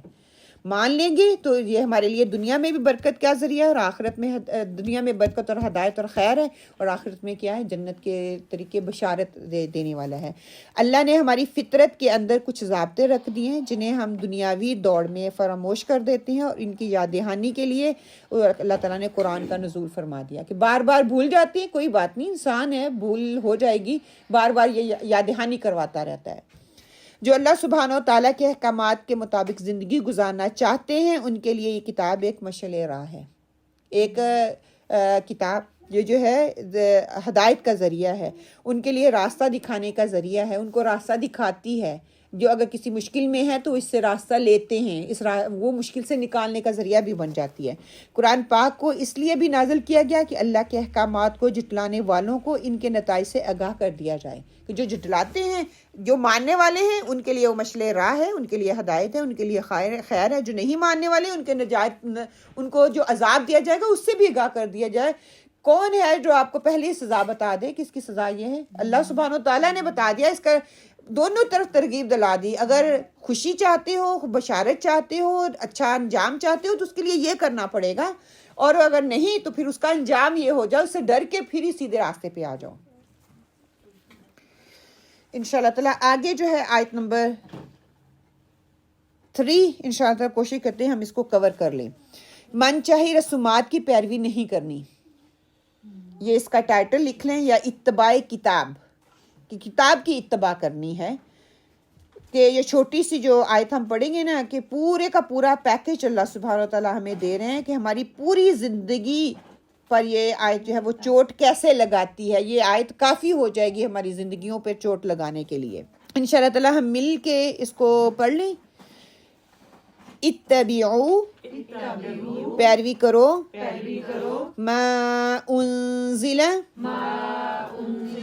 جو نازل کیا گیا، الیکم، تمہاری طرف من ربکم تمہارے رب کی طرف سے ولا تتبعوا اور پیچھے نہ لگو من سے دونہی اس کے سوا اولیاء رفیق قلیلاً بہت کم ما جو تذکرون نصیحت قبول کرتے ہیں یا نصیحت قبول کرتے ہیں. با محاورہ ترجمہ اتبعوا ما انزل الیکم من ربکم ولا تتبعوا من دونه اولیاء قلیلا ما تذکرون. تم لوگ اس کی پیروی کرو جو تمہارے رب کی طرف سے آئی ہے اور اللہ کو چھوڑ کر من گھڑت سرپرستوں کی پیروی مت کرو، تم لوگ بہت ہی کم نصیحت پکڑتے ہو. اللہ سبحانہ تعالیٰ فرماتے اتبعوا ما انزل الیکم من ربکم، اے انسانوں اتباع کرو اس چیز کی جو تمہارے رب کی طرف سے تمہاری طرف نازل کی گئی ہے. رب کی طرف سے کیا نازل ہوا ہے؟ رب پہلے تو یہ کہ ہم دیکھ لیں کہ رب کا تقاضا کیا ہے. رب کیا ہے؟ رب جو پالنے والا ہے، خالق ہے، مالک ہے، مدبر ہے، اسی کے تحت فلاح اور کامیابی ہے، اسی کی طرف سے ہدایت ہے، اسی کی طرف سے دین ہے، اسی کی طرف سے شریعت ہے، اسی کا قانون چلنا ہے، اسی کی ہم نے پیروی کرنی ہے اور اسی پیروی اسی کے دستور کو ہم نے لے کے چلنا ہے. اسی کی پیروی کرنی ہے تو پھر پیروی کس چیز کی جائے یہ بتایا جا رہا ہے. جینے میں، مرنے میں، نماز میں، روزے میں، عبادات میں، شادی میں، غم میں، نکاح میں، ایک دوسرے سے ملنے جلنے میں، اوڑھنے پہننے میں، کھانے پینے میں، جو بھی میری زندگی کے معاملات ہیں اس کو اپنے رب کی اطاعت کی وحی کی پیروی میں لا کے میں نے زندگی کو گزارنا ہے. اگر بیسکلی دیکھا جائے کہ صبح سے لے کے شام تک جو بھی معاملات میں نے کرنے ہیں وہ اس قرآن کی روشنی میں کرنے ہیں جو رب نے عطا کی. اگر میں اتباع کرنے والی ہوں، اگر میں ماننے والی ہوں، اگر میں کہتی ہوں کہ یہ اللہ کی کتاب ہے، اگر میرا اس پہ یقین ہے، میرا ایمان ہے، تو میرا ہر عمل اسی کی پیروی میں ہونا چاہیے. ایک اور جگہ پہ اللہ سبحانہ تعالیٰ نے فرمایا وَاعْتَصِمُوا بِحَبْلِ اللَّهِ جَمِيعًا کہ اللہ کی رسی کو مضبوطی سے تھام لو. کہ اللہ کا دیا ہوا جو پروگرام ہے، اللہ تعالیٰ نے جو پروگرام دیا ہے اس کو مضبوطی سے پکڑ لوگے، مضبوطی سے تھام لوگے تو کیا ہوگا؟ کامیابی تمہارا مقدر بن جائے گی. آپ صلی اللہ علیہ وآلہ وسلم نے کہا کہ یہ اللہ تعالیٰ کی جو رسی ہے یہ ایسی رسی ہے اگر جو اس کو مضبوطی سے پکڑ لے گا تو وہ کامیاب ہو جائے گا. جو اللہ نے عالم بالا سے زمین پر لٹکائی ہے، جو اس کو پکڑے گا وہ نجات پا جائے گا. پھر یہاں پہ بات یہ آتی ہے کہ اس کے علاوہ کسی بھی ملت، کسی بھی قوم کا قانون جو ہے وہ باطل ہے. وہ روس ہو، امریکہ ہو، برطانیہ ہو، وہ یو کے ہو، انگلینڈ ہو، فرانس ہو، جرمنی ہو، چین ہو، کچھ بھی ہو، ان سب کے جو قوانین ہیں اگر اس کے خلاف جاتے ہیں تو وہ بیکار ہیں، وہ فائدہ ہے، وہ باطل ہیں، ان کو ہم نہیں فالو کریں گے. آج ہم دنیا میں رہتے ہوئے دیکھ لیں ہم کس کے قانون کو فالو کر رہے ہیں. ہم قرآن کے فالو کر رہے ہیں، ہم ان کے قانون کو فالو کر رہے ہیں. اور ساتھ ہی اللہ تعالیٰ نے بتا دیں وَلَا تَتَّبِعُوا مِن دُونِهِ أَوْلِيَاءَ اور نہ اتباع کرو اس کے سوا دوسرے رفیقوں کی. کہ اللہ کے مقابلے میں ہر دوسرا جو ہے من دون ہے. اولیاء ہو جائیں، وہ ولی ہو جائیں، وہ رفیق ہو جائیں، وہ دوست ہو جائیں، وہ کوئی ہو جائے، ہر دوسرا بندہ جو میری زندگی میں لنکڈ ہے وہ من دون ہے. اگر وہ اللہ کے راستے سے مجھے ہٹا رہا ہے، اللہ کی اتباع سے ہٹا رہا ہے، پھر آپ اس کو فیملی یونٹ میں لے آئیں، اس کو خاندان کے یونٹ میں لے آئیں، اس کو معاشرے کے یونٹ میں لے آئیں، انٹر لنک کرتے جائیں. وہ جو اللہ کی اتباع سے ہٹا دے گا، وہ رسومات کے ذریعے ہٹائے، وہ کسی بھی طریقے سے ہٹائے. ہم عبادات کو، نماز روزے کو تو اللہ کا احکام مانتے ہیں. جب مرنے جینے کی بات آتی ہے، جب کھانے پینے کی بات ہوتی ہے، جب رسومات نبھانے کی بات ہوتی ہے تو ہم ان اولیاء پہ اتر جاتے ہیں، ان کو اپنا قریبی سمجھتے ہیں، ان کو اپنا دوست سمجھتے ہیں، ان کو اپنا رفیق سمجھتے ہیں۔ اللہ ناراض ہو رہا تو ہونے دو، رسول کی سنت مٹ رہی ہے تو مٹنے دو، ہمیں اس کی کوئی پرواہ نہیں ہوتی۔ ہمیں ان رسومات کو آگے ہم نے رکھنا ہے، ہم نے ان ترجیحات کو آگے رکھنا ہے، ہم نے ان جو من دون ہے نا، من دون میں کیا ہے کہ پھر خاندان آ جاتا ہے نا، خاندان کر رہا ہے، اس کو سامنے لے کے آ رہے ہیں، میرے بچوں کی خواہش ہے بچوں کو سامنے لے کے آ رہے ہیں، یہ مرنے والے کی خواہش تھی اس کو سامنے لے کے آ رہے ہیں، مطلب کہ ہر چیز جو ہے وہ من دون بن رہی ہے اللہ کے مقابلے میں، وہ میری رفیق وہ بن رہی ہے، وہ اللہ کی اتباع سے ہٹانے میں وہ چیز میرے آڑے آ رہی ہے، اسی لیے میں اللہ کی اتباع سے ہٹ رہی ہوں نا۔ ہر کام کو وہ جو اللہ کے سوا مجھے اللہ کے راستے سے ہٹاتی ہے وہی من دون ہے، وہی اولیاء ہے۔ وہ ضروری نہیں ہم نے قبروں پہ جانا ہے تو وہ اولیاء بن جائے گا، ہم نے کسی کے سامنے بت رکھ کے مانگنا ہے تو وہ اولیاء بن جائے گا، نہیں، ہمیں وہ پتہ چل گیا اب وہ اولیاء ہیں، ان پہ نہیں جانا۔ ہمارا عمل ہی ثبوت بھی وہی ہے نا، ہاں وہی، وہ صحیح راستے سے ہٹانے، بن جائے گا ہمارا۔ ہمارا عمل بھی ہمارا مندون بن جاتا ہے، ہمارا نفس بھی ہمارا مندون بن جاتا ہے۔ جب نفس کی اتباع کروں گی، میرا دل یہ کر رہا ہے، کوئی بات نہیں، ایک دفعہ کر لیتی، ساری کر رہی ہیں نا، تو وہ کیا ہے اس وقت سارے تو وہ بندون بن ہی رہے ہیں، میرا اپنا نفس بھی بن رہا ہے، کیوں؟ میں اس کی اتباع کر رہی ہوں۔ اللہ کی اتباع وہاں پہ ضروری تھی لیکن میں نے اپنی اتباع کی۔ صبح کو فجر کے لیے دل نہیں اٹھ، دل کر رہا تو کیا ہے، تھوڑا سا سو لوں، کیا ہے یہ نفس کی اتباع ہی ہے نا۔ اللہ کی اتباع ضروری تھی، وہاں پہ اٹھنا تھا، اللہ کا فرض کو پورا کرنا تھا، لیکن نہیں، اچھا تو کوئی بات نہیں، 12 بجے سے پہلے پڑھ لوں گی نا اٹھ کے، تو وہ پوری ہو ہی جاتی ہے نا، اس اوکے، اس میں بھی معافی ہے، مل جائے گی۔ تو میں کیا اپنی نیند کو پوری کرتی ہوں، استغفر اللہ۔ رات کو حاجت تھی غسل کی، وہ نہیں کی، صبح کو فجر چھوڑ دوں گی، اس اوکے، میری نیند پوری ہو جائے، تھوڑا اٹھ کے بعد میں پڑھ لوں گی، پھر قضا کر لوں گی۔ کیا ہے، نفس کی اتباع کی، مندون بن گئی نا، اللہ کی اتباع کو پیچھے کر دیا، اپنی خواہش کو پورا کیا، لذت لی، پھر سو گئی، پھر اٹھی نہیں، اٹھنا ہی نہیں مناسب سمجھا، اٹھوں گی دیکھا جائے گا، پھر نہا لوں گی، نماز پڑھ لوں گی۔ یہ ہم عورتیں ہوتا ہے نا ہمارے ساتھ۔ تو یہ ساری چیزیں جو ہیں، آج ہم اس کو جو مرضی بھی نام دے دیں، اپنے معاشرے کو، اپنے خاندان کو اللہ اور رسول کی اتباع سے جو روکتے ہیں وہ میرے لیے من دون ہے، ان کے لیے یہاں پہ وعید دی جا رہی ہے۔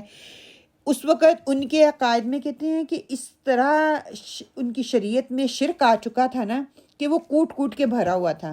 آج نعوذ باللہ ہمارے لیے ہم بھی دیکھ لیں کہ ہماری ایک ایک چیز میں کوئی ایسی چیز، کوئی ایسی رسم، کوئی ایسی بات نہیں ہے جو کہ شرک کے بغیر نہ ہو۔ ہم کہتے ہیں ہم تو شرک کرتے ہی نہیں ہیں۔ آپ اگر دیکھ رہے ہیں رسومات وہ ساری ہندوؤں کے لیے لی ہیں، ہاں۔ اور جو چال چلن اور رہن سہن پہن ہے ان کا لے لیا، وہ سارا عیسائیوں کا لے لیا۔ ہاں۔ مسلمان کدھر گیا؟ وہ صرف نماز روزہ زکوٰۃ حج پہ آپ کو ٹکا ہوا۔ وہ بھی گنے چنے، آگے اس کی جواب آ جائے گا، گنے چنے مختصر تھوڑے سے، سارے نہیں ہیں وہ۔ اور اسی پہ وہ خوش ہیں، اسی پہ ہم خوش ہیں کہ لا الہ الا اللہ پڑھ لیا، اس کا تقاضا پورا کیا یا نہیں کیا۔ تقاضا پورا کریں گے تو جنت میں جائیں گے، صرف لا الہ الا اللہ پڑھ لینا کافی نہیں ہے۔ سبحانہ تعالیٰ ہمارے لیے آسانیاں پیدا کرے کہ آج ہم جو ہے نا، ہم کس معاشرے میں بیٹھے ہوئے ہیں کہ اللہ سبحانہ تعالیٰ کو آپ کی اور میری عبادتوں کی ضرورت نہیں ہے۔ اللہ سبحانہ تعالیٰ، ہمیں اللہ سبحانہ تعالیٰ کی ضرورت ہے، ہمیں ان عبادتوں کی ضرورت ہے۔ کیوں؟ کیونکہ میری دنیا بھی سنور جائے، میری آخرت بھی سنور جائے۔ اس وقت اتبعو کیا تھا؟ اس وقت تک دیکھیں اتبعو نہیں ہو سکتا جب تک کہ میں ما انزل علیکم من ربکم اس پہ عمل نہیں کر لیتی، تب تک اتباع نہیں ہو سکتی جب تک مجھے اس بات کا یقین ہی نہ ہو میرے رب کی طرف سے اترا کیا ہے، کیا چیز اتری ہے۔ جب مجھے وہ اس بات کا یقین ہو جائے گا کہ یہ کتاب جو ہے یہ اللہ سبحانہ تعالیٰ کی ہے، اللہ کی طرف سے اتری ہے، ہماری ہدایت کے لیے اتری ہے، تو وہ پھر کیوں نہ میرے اوپر اسی وقت وہ نازل ہوگی نا، تب میں اس کی وہ فیلنگ جو ہے وہ لوں گی۔ دیکھیے آج کا جو دور ہے، ہم اس کو ڈیموکریسی کہہ لیں، ہم اس کو اشتراکیت کہہ لیں، ہم اس کو جو مرضی بھی نام دے دیں، لیکن اگر وہ ہمیں گمراہی کی طرف لے کے جا رہا ہے، وہ ہمیں دین کی اتباع سے ہٹا کے اپنی اتباع میں لگا رہا ہے، تو وہ غلط ہے، وہ درست نہیں ہے۔ ہم اسی کو، ہم آج بڑے لبرل ہیں، ہم جو مرضی بھی نام دے دیں، ہم دین کی خلاف ورزی کر رہے ہیں تو ہم انہی لوگوں کے ساتھ ہیں، انہی جس قوم کی ہم نکالی کر رہے ہیں انہی کے ساتھ ہیں۔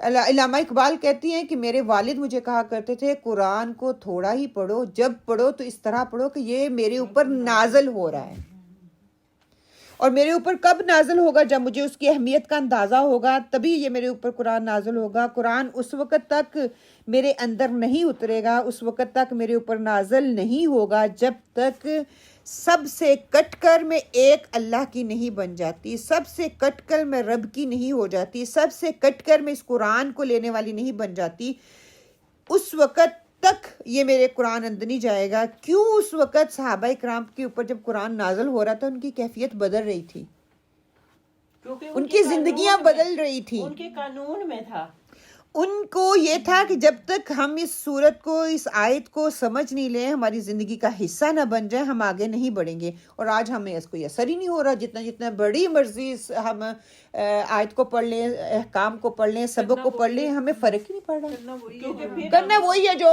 کرتے آ رہے ہیں۔ جی اس کو پڑھنے کے بعد نا پھر ہم باقی چیزوں میں لگ جاتے ہیں جو اسے ہمیں ہٹا دیتی ہیں، تو اثر تب نہیں ہوتا۔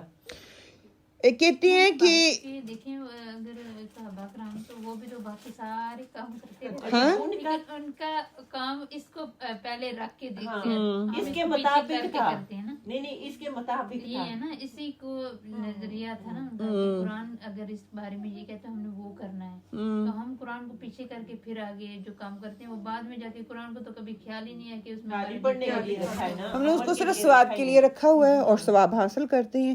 دیکھیں یہ جو قرآن ہے براہ راست سمجھ کر یہ جو ہمیں پروگرام اس میں قرآن میں دیا جا رہا ہے نا، اس پر عمل پیرا ہوتے ہیں، پھر اس کو آگے لے کے جاتے ہیں، وہی مومن ہیں۔ اور دیکھیں وہ جو اس کو قرآن کو پڑھتے ہیں، پڑھنے کے بعد اپنی زندگیوں کو بدلتے ہیں، بدلنے کے ساتھ دوسروں کی زندگیوں کا سوچتے ہیں، وہ سابقون الاولون ہیں، ٹھیک ہے، وہ پہلے خود کرنے والے ہوتے ہیں، پھر دوسروں کو بتانے والے ہیں۔ جو اس قرآن کو لیتے ہیں براہ راست تو نہیں سمجھ سکتے، لیکن کسی ہدایت والے سے، کسی رہنما سے، کسی استاد سے، کسی پیشوا سے وہ لیتے ہیں، اس کو سمجھ کر اس پہ عمل کرتے ہیں، اور پھر وہ کیا ہو جاتے ہیں؟ اصحاب الیمین میں آ جاتے ہیں، دائیں ہاتھ والوں میں آ جاتے ہیں، جو اس پروگرام کو، جو اس شریعت کو، جو اس قرآن کو پڑھ کر اس کا انکار کر دیتے ہیں، پڑھتے ہی نہیں ہیں پھر انکار کر دیتے ہیں، وہ کافروں میں آ جاتے ہیں، ان کا شمار ان لوگوں میں ہوتا ہے۔ اور پھر فرمایا کہ اس کے علاوہ جتنے بھی ہیں وہ سارے اصحاب یمین میں آ جائیں گے۔ استغفر اللہ، کرائٹیریا کلیئر ہمیں کر دیا، سورۃ واقعہ میں پڑھتے ہیں نا، اصحاب الیمین جو پہلے کرنے والے، عمل کر کے دکھانے والے ہیں، دوسروں کو اس پہ لگا دیں گے، وہ سابقون الاولون میں آ جائیں گے۔ جو پڑھتے ہیں کہیں نہ کہیں خود سمجھ نہیں آ رہی، لیکن کسی کی مدد سے سمجھ رہے ہیں، لیکن پھر بھی عمل تو آ رہا ہے نا، اصحاب الیمین میں چلے جائیں گے۔ اور جو ٹوٹلی انکار ہی کر رہے ہیں، لینا ہی نہیں چاہ رہے، تو پھر وہ استغفر اللہ وہ انکار میں آ جائیں گے، اور پھر وہ جہنم میں جائیں گے، وہ کافروں میں آ جائیں گے۔ تو کافر وہی ہوتا ہے انکاری، بے شک انکاری وہی ہے جو کافر ہے، نعوذ باللہ، استغفر اللہ، اللہ سبحانہ وتعالیٰ ہمیں اس سے بچائے رکھے۔ کہتے ہیں کہ مولانا شیخ الہند کہتے ہیں کہ میں نے قوم کی تباہی دو چیزوں میں دیکھی، ایک قرآن سے دوری اور دوسری فرقہ بندی، اور آج ہم یہی دیکھ رہے ہیں، گھر گھر میں دیندار لوگ، 5 وقت کے نمازی لوگ، مسجد میں آنے والے طرح فرقہ کی، ایک ہی گھر میں میاں اور بیوی کے درمیان فرقہ بندی ہے۔ آپ دونوں چیزوں کے سخت خلاف تھے، قرآن کو پس پشت ڈال دینا اور اس سے کوئی رہنمائی نہ حاصل کرنا بڑی بدقسمتی کی بات ہے۔ اس زمانے میں اکثر و بیشتر مسلمانوں کا تعلق قرآن پاک سے محض رسمی اور عزت و احترام تک رہ گیا ہے۔ اس کو ریشمی غلاف میں لپیٹ کر اونچی جگہ پر رکھا جاتا ہے، اس کی طرف پشت نہیں کی جاتی، یا ایصال ثواب کے لیے اس کی تلاوت کر لی جاتی ہے، مگر اس کو سمجھنا، اس پر عمل کرنا، اس سے بندہ مفلوج ہو کے رہ گیا ہے۔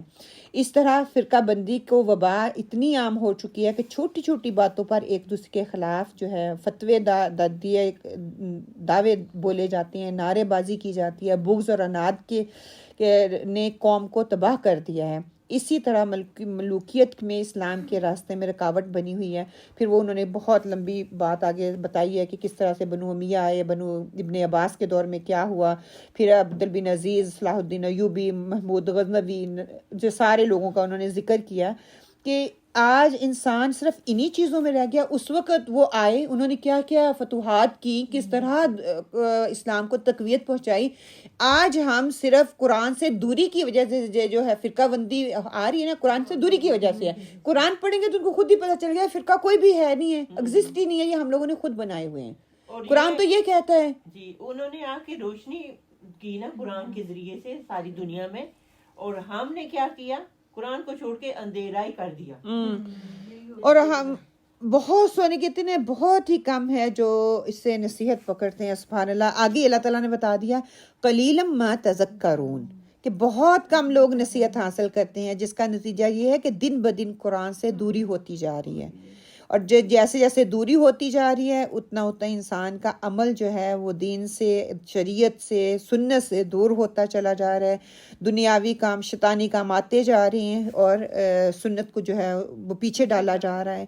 کہ بہت سارے لوگ, بہت ہی کم, مطلب کہ بہت تھوڑے لوگ جو ہیں وہ نصیحت پکڑتے ہیں. زیادہ لوگ شکر گزار نہیں ہیں.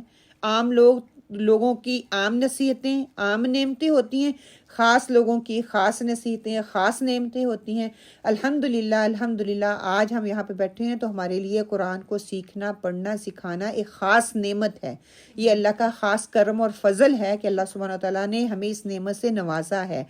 ہماری نعمتیں خاص ہیں, ہماری ذمہ داریاں خاص ہو جائیں گی, ہمارے خیالات خاص ہو جائیں گے, ہمارے احساسات خاص ہو جائیں گے, ہماری قربانیاں بڑی ہو جائیں گی, ہماری جہاد بڑا ہو جائے گا, ہماری ہجرت بڑی ہو جائے گی. دنیا داریوں سے اپنے آپ کو ہم نے پیچھے کرنا ہے اور اللہ کی شریعت کو آگے نافذ کرنے والوں میں بننا ہے. کیوں؟ کیونکہ ہم خاص ہیں, ہماری نعمت خاص ہے, ہمارا اللہ سبحانہ تعالیٰ نے چن کے ہمیں جو ہے یہاں پہ لا کے بٹھایا ہے. تو اس کے لیے ہمیں اتنے اقدامات کرنے ہیں. پھر یہ کہ ایک بزرگ کی دعا ہے نا, کہتے ہیں کہ ایک بزرگ بیٹھا ہوا تھا, کوئی وہاں پہ گیا تو وہ دعا کر رہے تھے کہ اے اللہ مجھے تھوڑوں میں کر دے, اے اللہ مجھے تھوڑوں میں کر دے. تو کسی نے پوچھا کہ عجیب دعا مانگ رہے ہو, کہ کہہ رہے ہو کہ اے اللہ مجھے تھوڑوں میں کر دے. تو اس بزرگ نے جواب کیا دیا تھا کہ کیا تم نے قرآن میں نہیں پڑھا کہ اللہ سبحانہ تعالیٰ کیا کہتے ہیں, قلیلا ما تذکرون, قلیلا ما تشکرون, قلیلا ما تشکرون, کہ میں کیسے زیادتی کی دعا کر لوں. اب میرے اندر اور آپ کے اندر جو سوال اٹھتا ہے, کیا میں اور آپ ہم یہ سوچتے ہیں کہ اللہ سبحانہ تعالیٰ مجھے قلیل میں کر دے, مجھے تھوڑوں میں کر دے, مجھے کم لوگوں میں کر دے, ان لوگوں میں جو کہ کم ہی ہیں جو اس سے فائدہ اٹھانے والے ہیں, کم ہی ہیں جو اس کی نصیحت کو لینے والے ہیں, اس پر عمل کرنے والے ہیں. اکثریت جو ہے وہ غلط ہے, اکثریت جو ہے وہ بھٹکی ہوئی ہے. ہم چاہتے ہیں ہم اکثریت کا حصہ بنیں, سب کر رہے ہیں نا تو ہم کیوں نہ کریں. اور جب میں اکیلا کچھ کر رہی ہوتی ہوں نا تو میں اوپر نیچے ہو رہی ہوتی ہوں, پتہ نہیں مجھے کسی کی طرف سے کوئی واہ واہ ملے گی, کسی کی طرف سے تعریف ملے گی, یا مجھے تانا ہی ملے گا. اور پھر میں کہوں اچھا تھا میں نہ یہ بات کرتی, اچھا تھا میں یہ نہ ہی کرتی, بیٹر تھا اس تکلیف سے بچ جاتی. اور میں کہتی ہوں ویل ڈن, آپ نے اس وقت یہ بات اللہ تعالیٰ نے منہ سے کروائی, میری کوئی اوقات نہیں ہے, اللہ تعالیٰ ہی کرواتا ہے. اللہ تعالیٰ نے وہ بات کہلوائی, ان کو نیکسٹ ٹائم کے لیے اس بندے کو تھوڑا سا شعور آ جائے اس بندے سے بات کیسے کرنی ہے. اگر نہ میں کرتی نا, وہ اپنے گمان کے حساب سے آپ کو ٹریٹ کرتا رہتا ہے. ایک نہ ایک دن تو ہمت کرنی تھی, ایک دن اس کرب اور تکلیف سے گزرنا ہی تھا, یہ نہیں تھا کہ نہیں گزرنا تھا. لیکن آہستہ آہستہ پھر وہ جو آپ کو ٹونٹ کرنے والے ہوتے ہیں نا, وہ بھی آپ کا حصہ بنتے جاتے ہیں, وہ آپ کا ساتھ دینے والے بن جاتے ہیں. اور ایک ٹائم ایسا آتا ہے کہ الحمدللہ الحمدللہ کہ وہی آپ کے لیے سب سے بڑا سہارا بن جاتے ہیں, وہی آپ کے لیے تقویت کا باعث بن جاتے ہیں. تو اللہ سبحانہ تعالیٰ سے دعا کریں, اگر ہم خاص ہیں, یہاں پہ آ کے بیٹھے ہیں تو ہم خاص ہیں, ہمارے ہر عمل اور ہماری پوچھ بھی خاص ہوگی, ہماری نعمتیں بھی خاص ہیں, ہمارے عمل بھی خاص ہوں گے, تو ہی دوسرے اس سے فائدہ اٹھائیں گے. مترادفات کیا ہیں آپ لے لیں. اتبعوا, تبع سے ہے کہ کسی کے نقش قدم پر چلنا, اطاعت و فرمانبرداری کرنا, پیروی کرنا, کسی کے پیچھے چل کر اسے پا لینا, دوسروں کے حوالے کرنا. وہ چھپایا جس کا بچہ اس کے پیچھے رہتا ہے اس کے لیے استعمال ہوتا ہے, اور سائے کے لیے اتباع کرنے کے لیے یہ لفظ استعمال ہوتا ہے. اس کے مترادفات کیا ہیں؟ اقتداء آتا ہے, اسوا آتا ہے, عطا آتی ہے, استجاب آتا ہے, اسلم آتا ہے, قالت آتا ہے, زعن جو ہے وہ لفظ استعمال ہوتا ہے. لفظی وضاحت میں صرف میں اس کی ڈیٹیل میں نہیں جاؤں گی انشاءاللہ تعالیٰ. اتبعوا تابعین سے, تبع سے ہے. اینڈ رب جو ہے رب کس کو کہتے ہیں؟ ہم پڑھتے آ رہے ہیں تربیت کرنے والا، پالنے والا، پوسنے والا، پروان پر چڑھانے والا، اس کے لیے آتا ہے۔ دون کیا ہے؟ دون دال واو نون سے ہے کہ دون جو کسی چیز سے قاصر کو کوتاہ ہو وہ دون کہلاتا ہے، قاصر اور کوتاہ کو کن ہو جو ہو نا، اس کے لیے دون کا لفظ استعمال کیا جاتا ہے۔ اور اس کے علاوہ قرآن پاک کی جو آیت ہے لا تتخذوا بطانا من دونکم، اس سورہ آل عمران میں ہم پڑھ چکے ہیں کہ اس میں بھی یہ لفظ استعمال ہوا ہے۔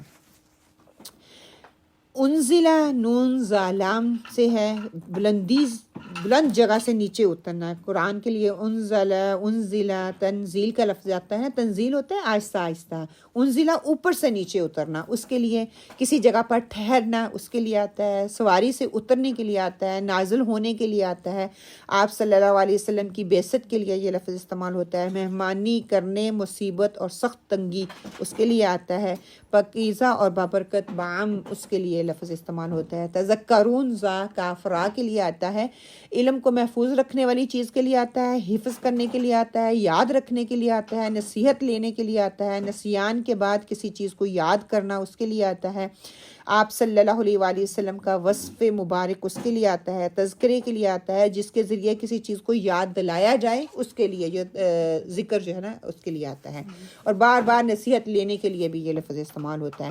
تفسیری نکات سے ہم نے سیکھا کیا ہے کہ انسان کو دنیا میں زندگی بسر کرنے کے لیے جس ہدایت اور رہنمائی کی ضرورت ہے اسے اس کے لیے صرف اللہ رب العالمین کو اپنا رہنما تسلیم کرنا چاہیے۔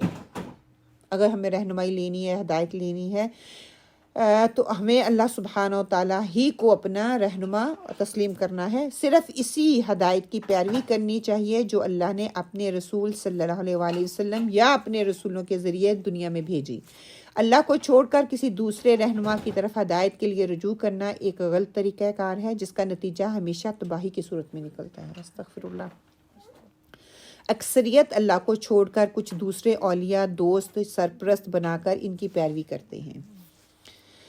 حدیث لے لیں، حضرت مقداد بن معدی کرب رضی اللہ بیان کرتے ہیں رسول صلی اللہ علیہ وآلہ وسلم نے فرمایا، سن لو مجھے قرآن اور اس کے ساتھ اس کی مثل عطا کی گئی ہے، سن لو قریب ہے کہ کوئی شکم سیر شخص اپنی مسندوں پر یوں کہے، تم اس قرآن کو لازم پکڑو، پس تم جو چیز اس میں حلال پاؤ اسے حلال سمجھو اور تم جو چیز اس میں حرام پاؤ اسے حرام سمجھو۔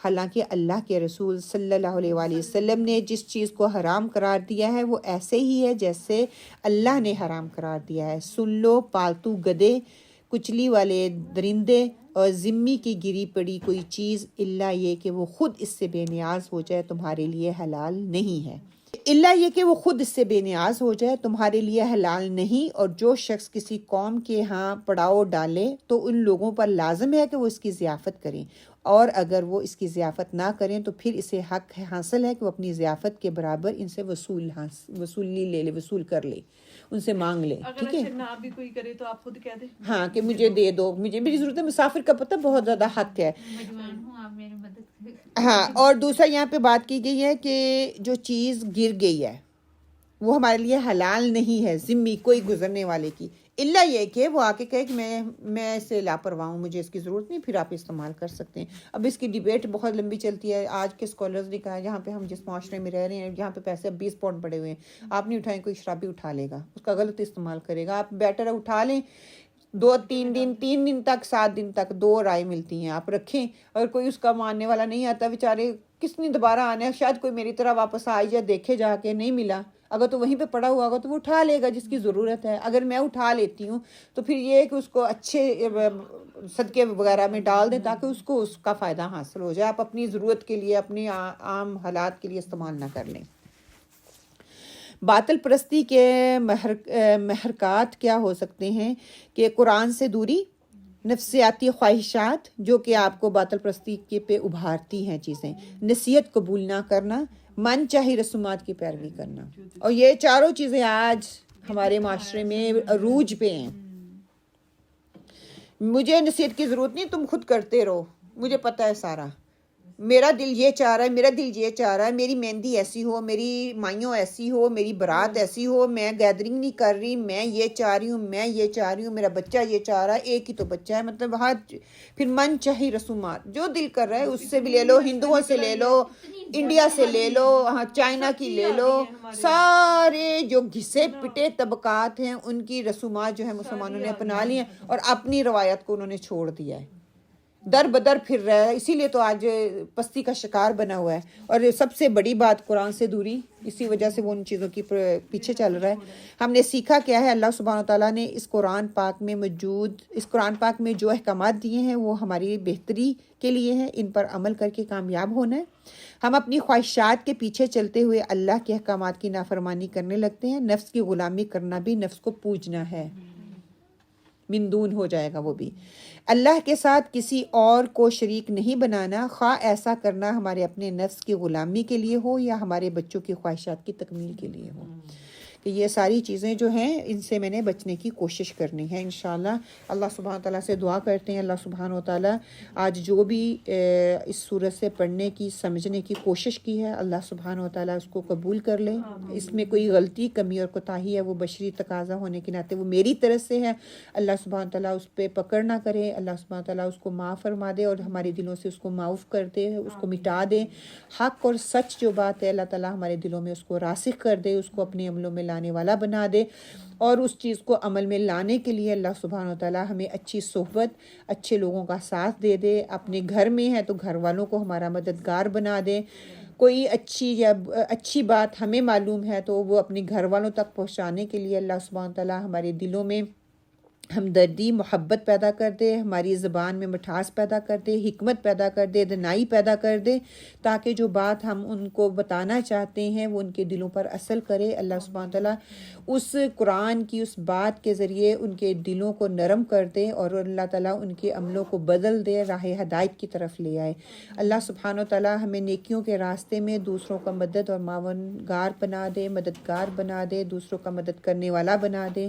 اللہ سبحانہ تعالیٰ ہمیں بہترین اور اچھے ساتھی عطا فرما دے۔ اللہ سبحانہ و تعالیٰ ہمیں اس قرآن کے ساتھ استقامت کے ساتھ جڑے رہنے، اس کے عمل کو، جو عمل کی باتیں اس کو لینے اور اپنے عمل میں ڈالنے میں استقامت عطا فرما دے، اور اللہ سبحانہ تعالیٰ بغیر کسی چونچ راہ کے ہمیں ان احکامات کو لینے والوں میں شامل کر لے۔ ربنا تقبل منا انک انت السمیع العلیم وتب علینا انک انت التواب الرحیم وقولوا قولی ھذا واستغفر اللہ لی ولکم آمین وما علینا الا البلاغ۔ السلام علیکم ورحمۃ اللہ۔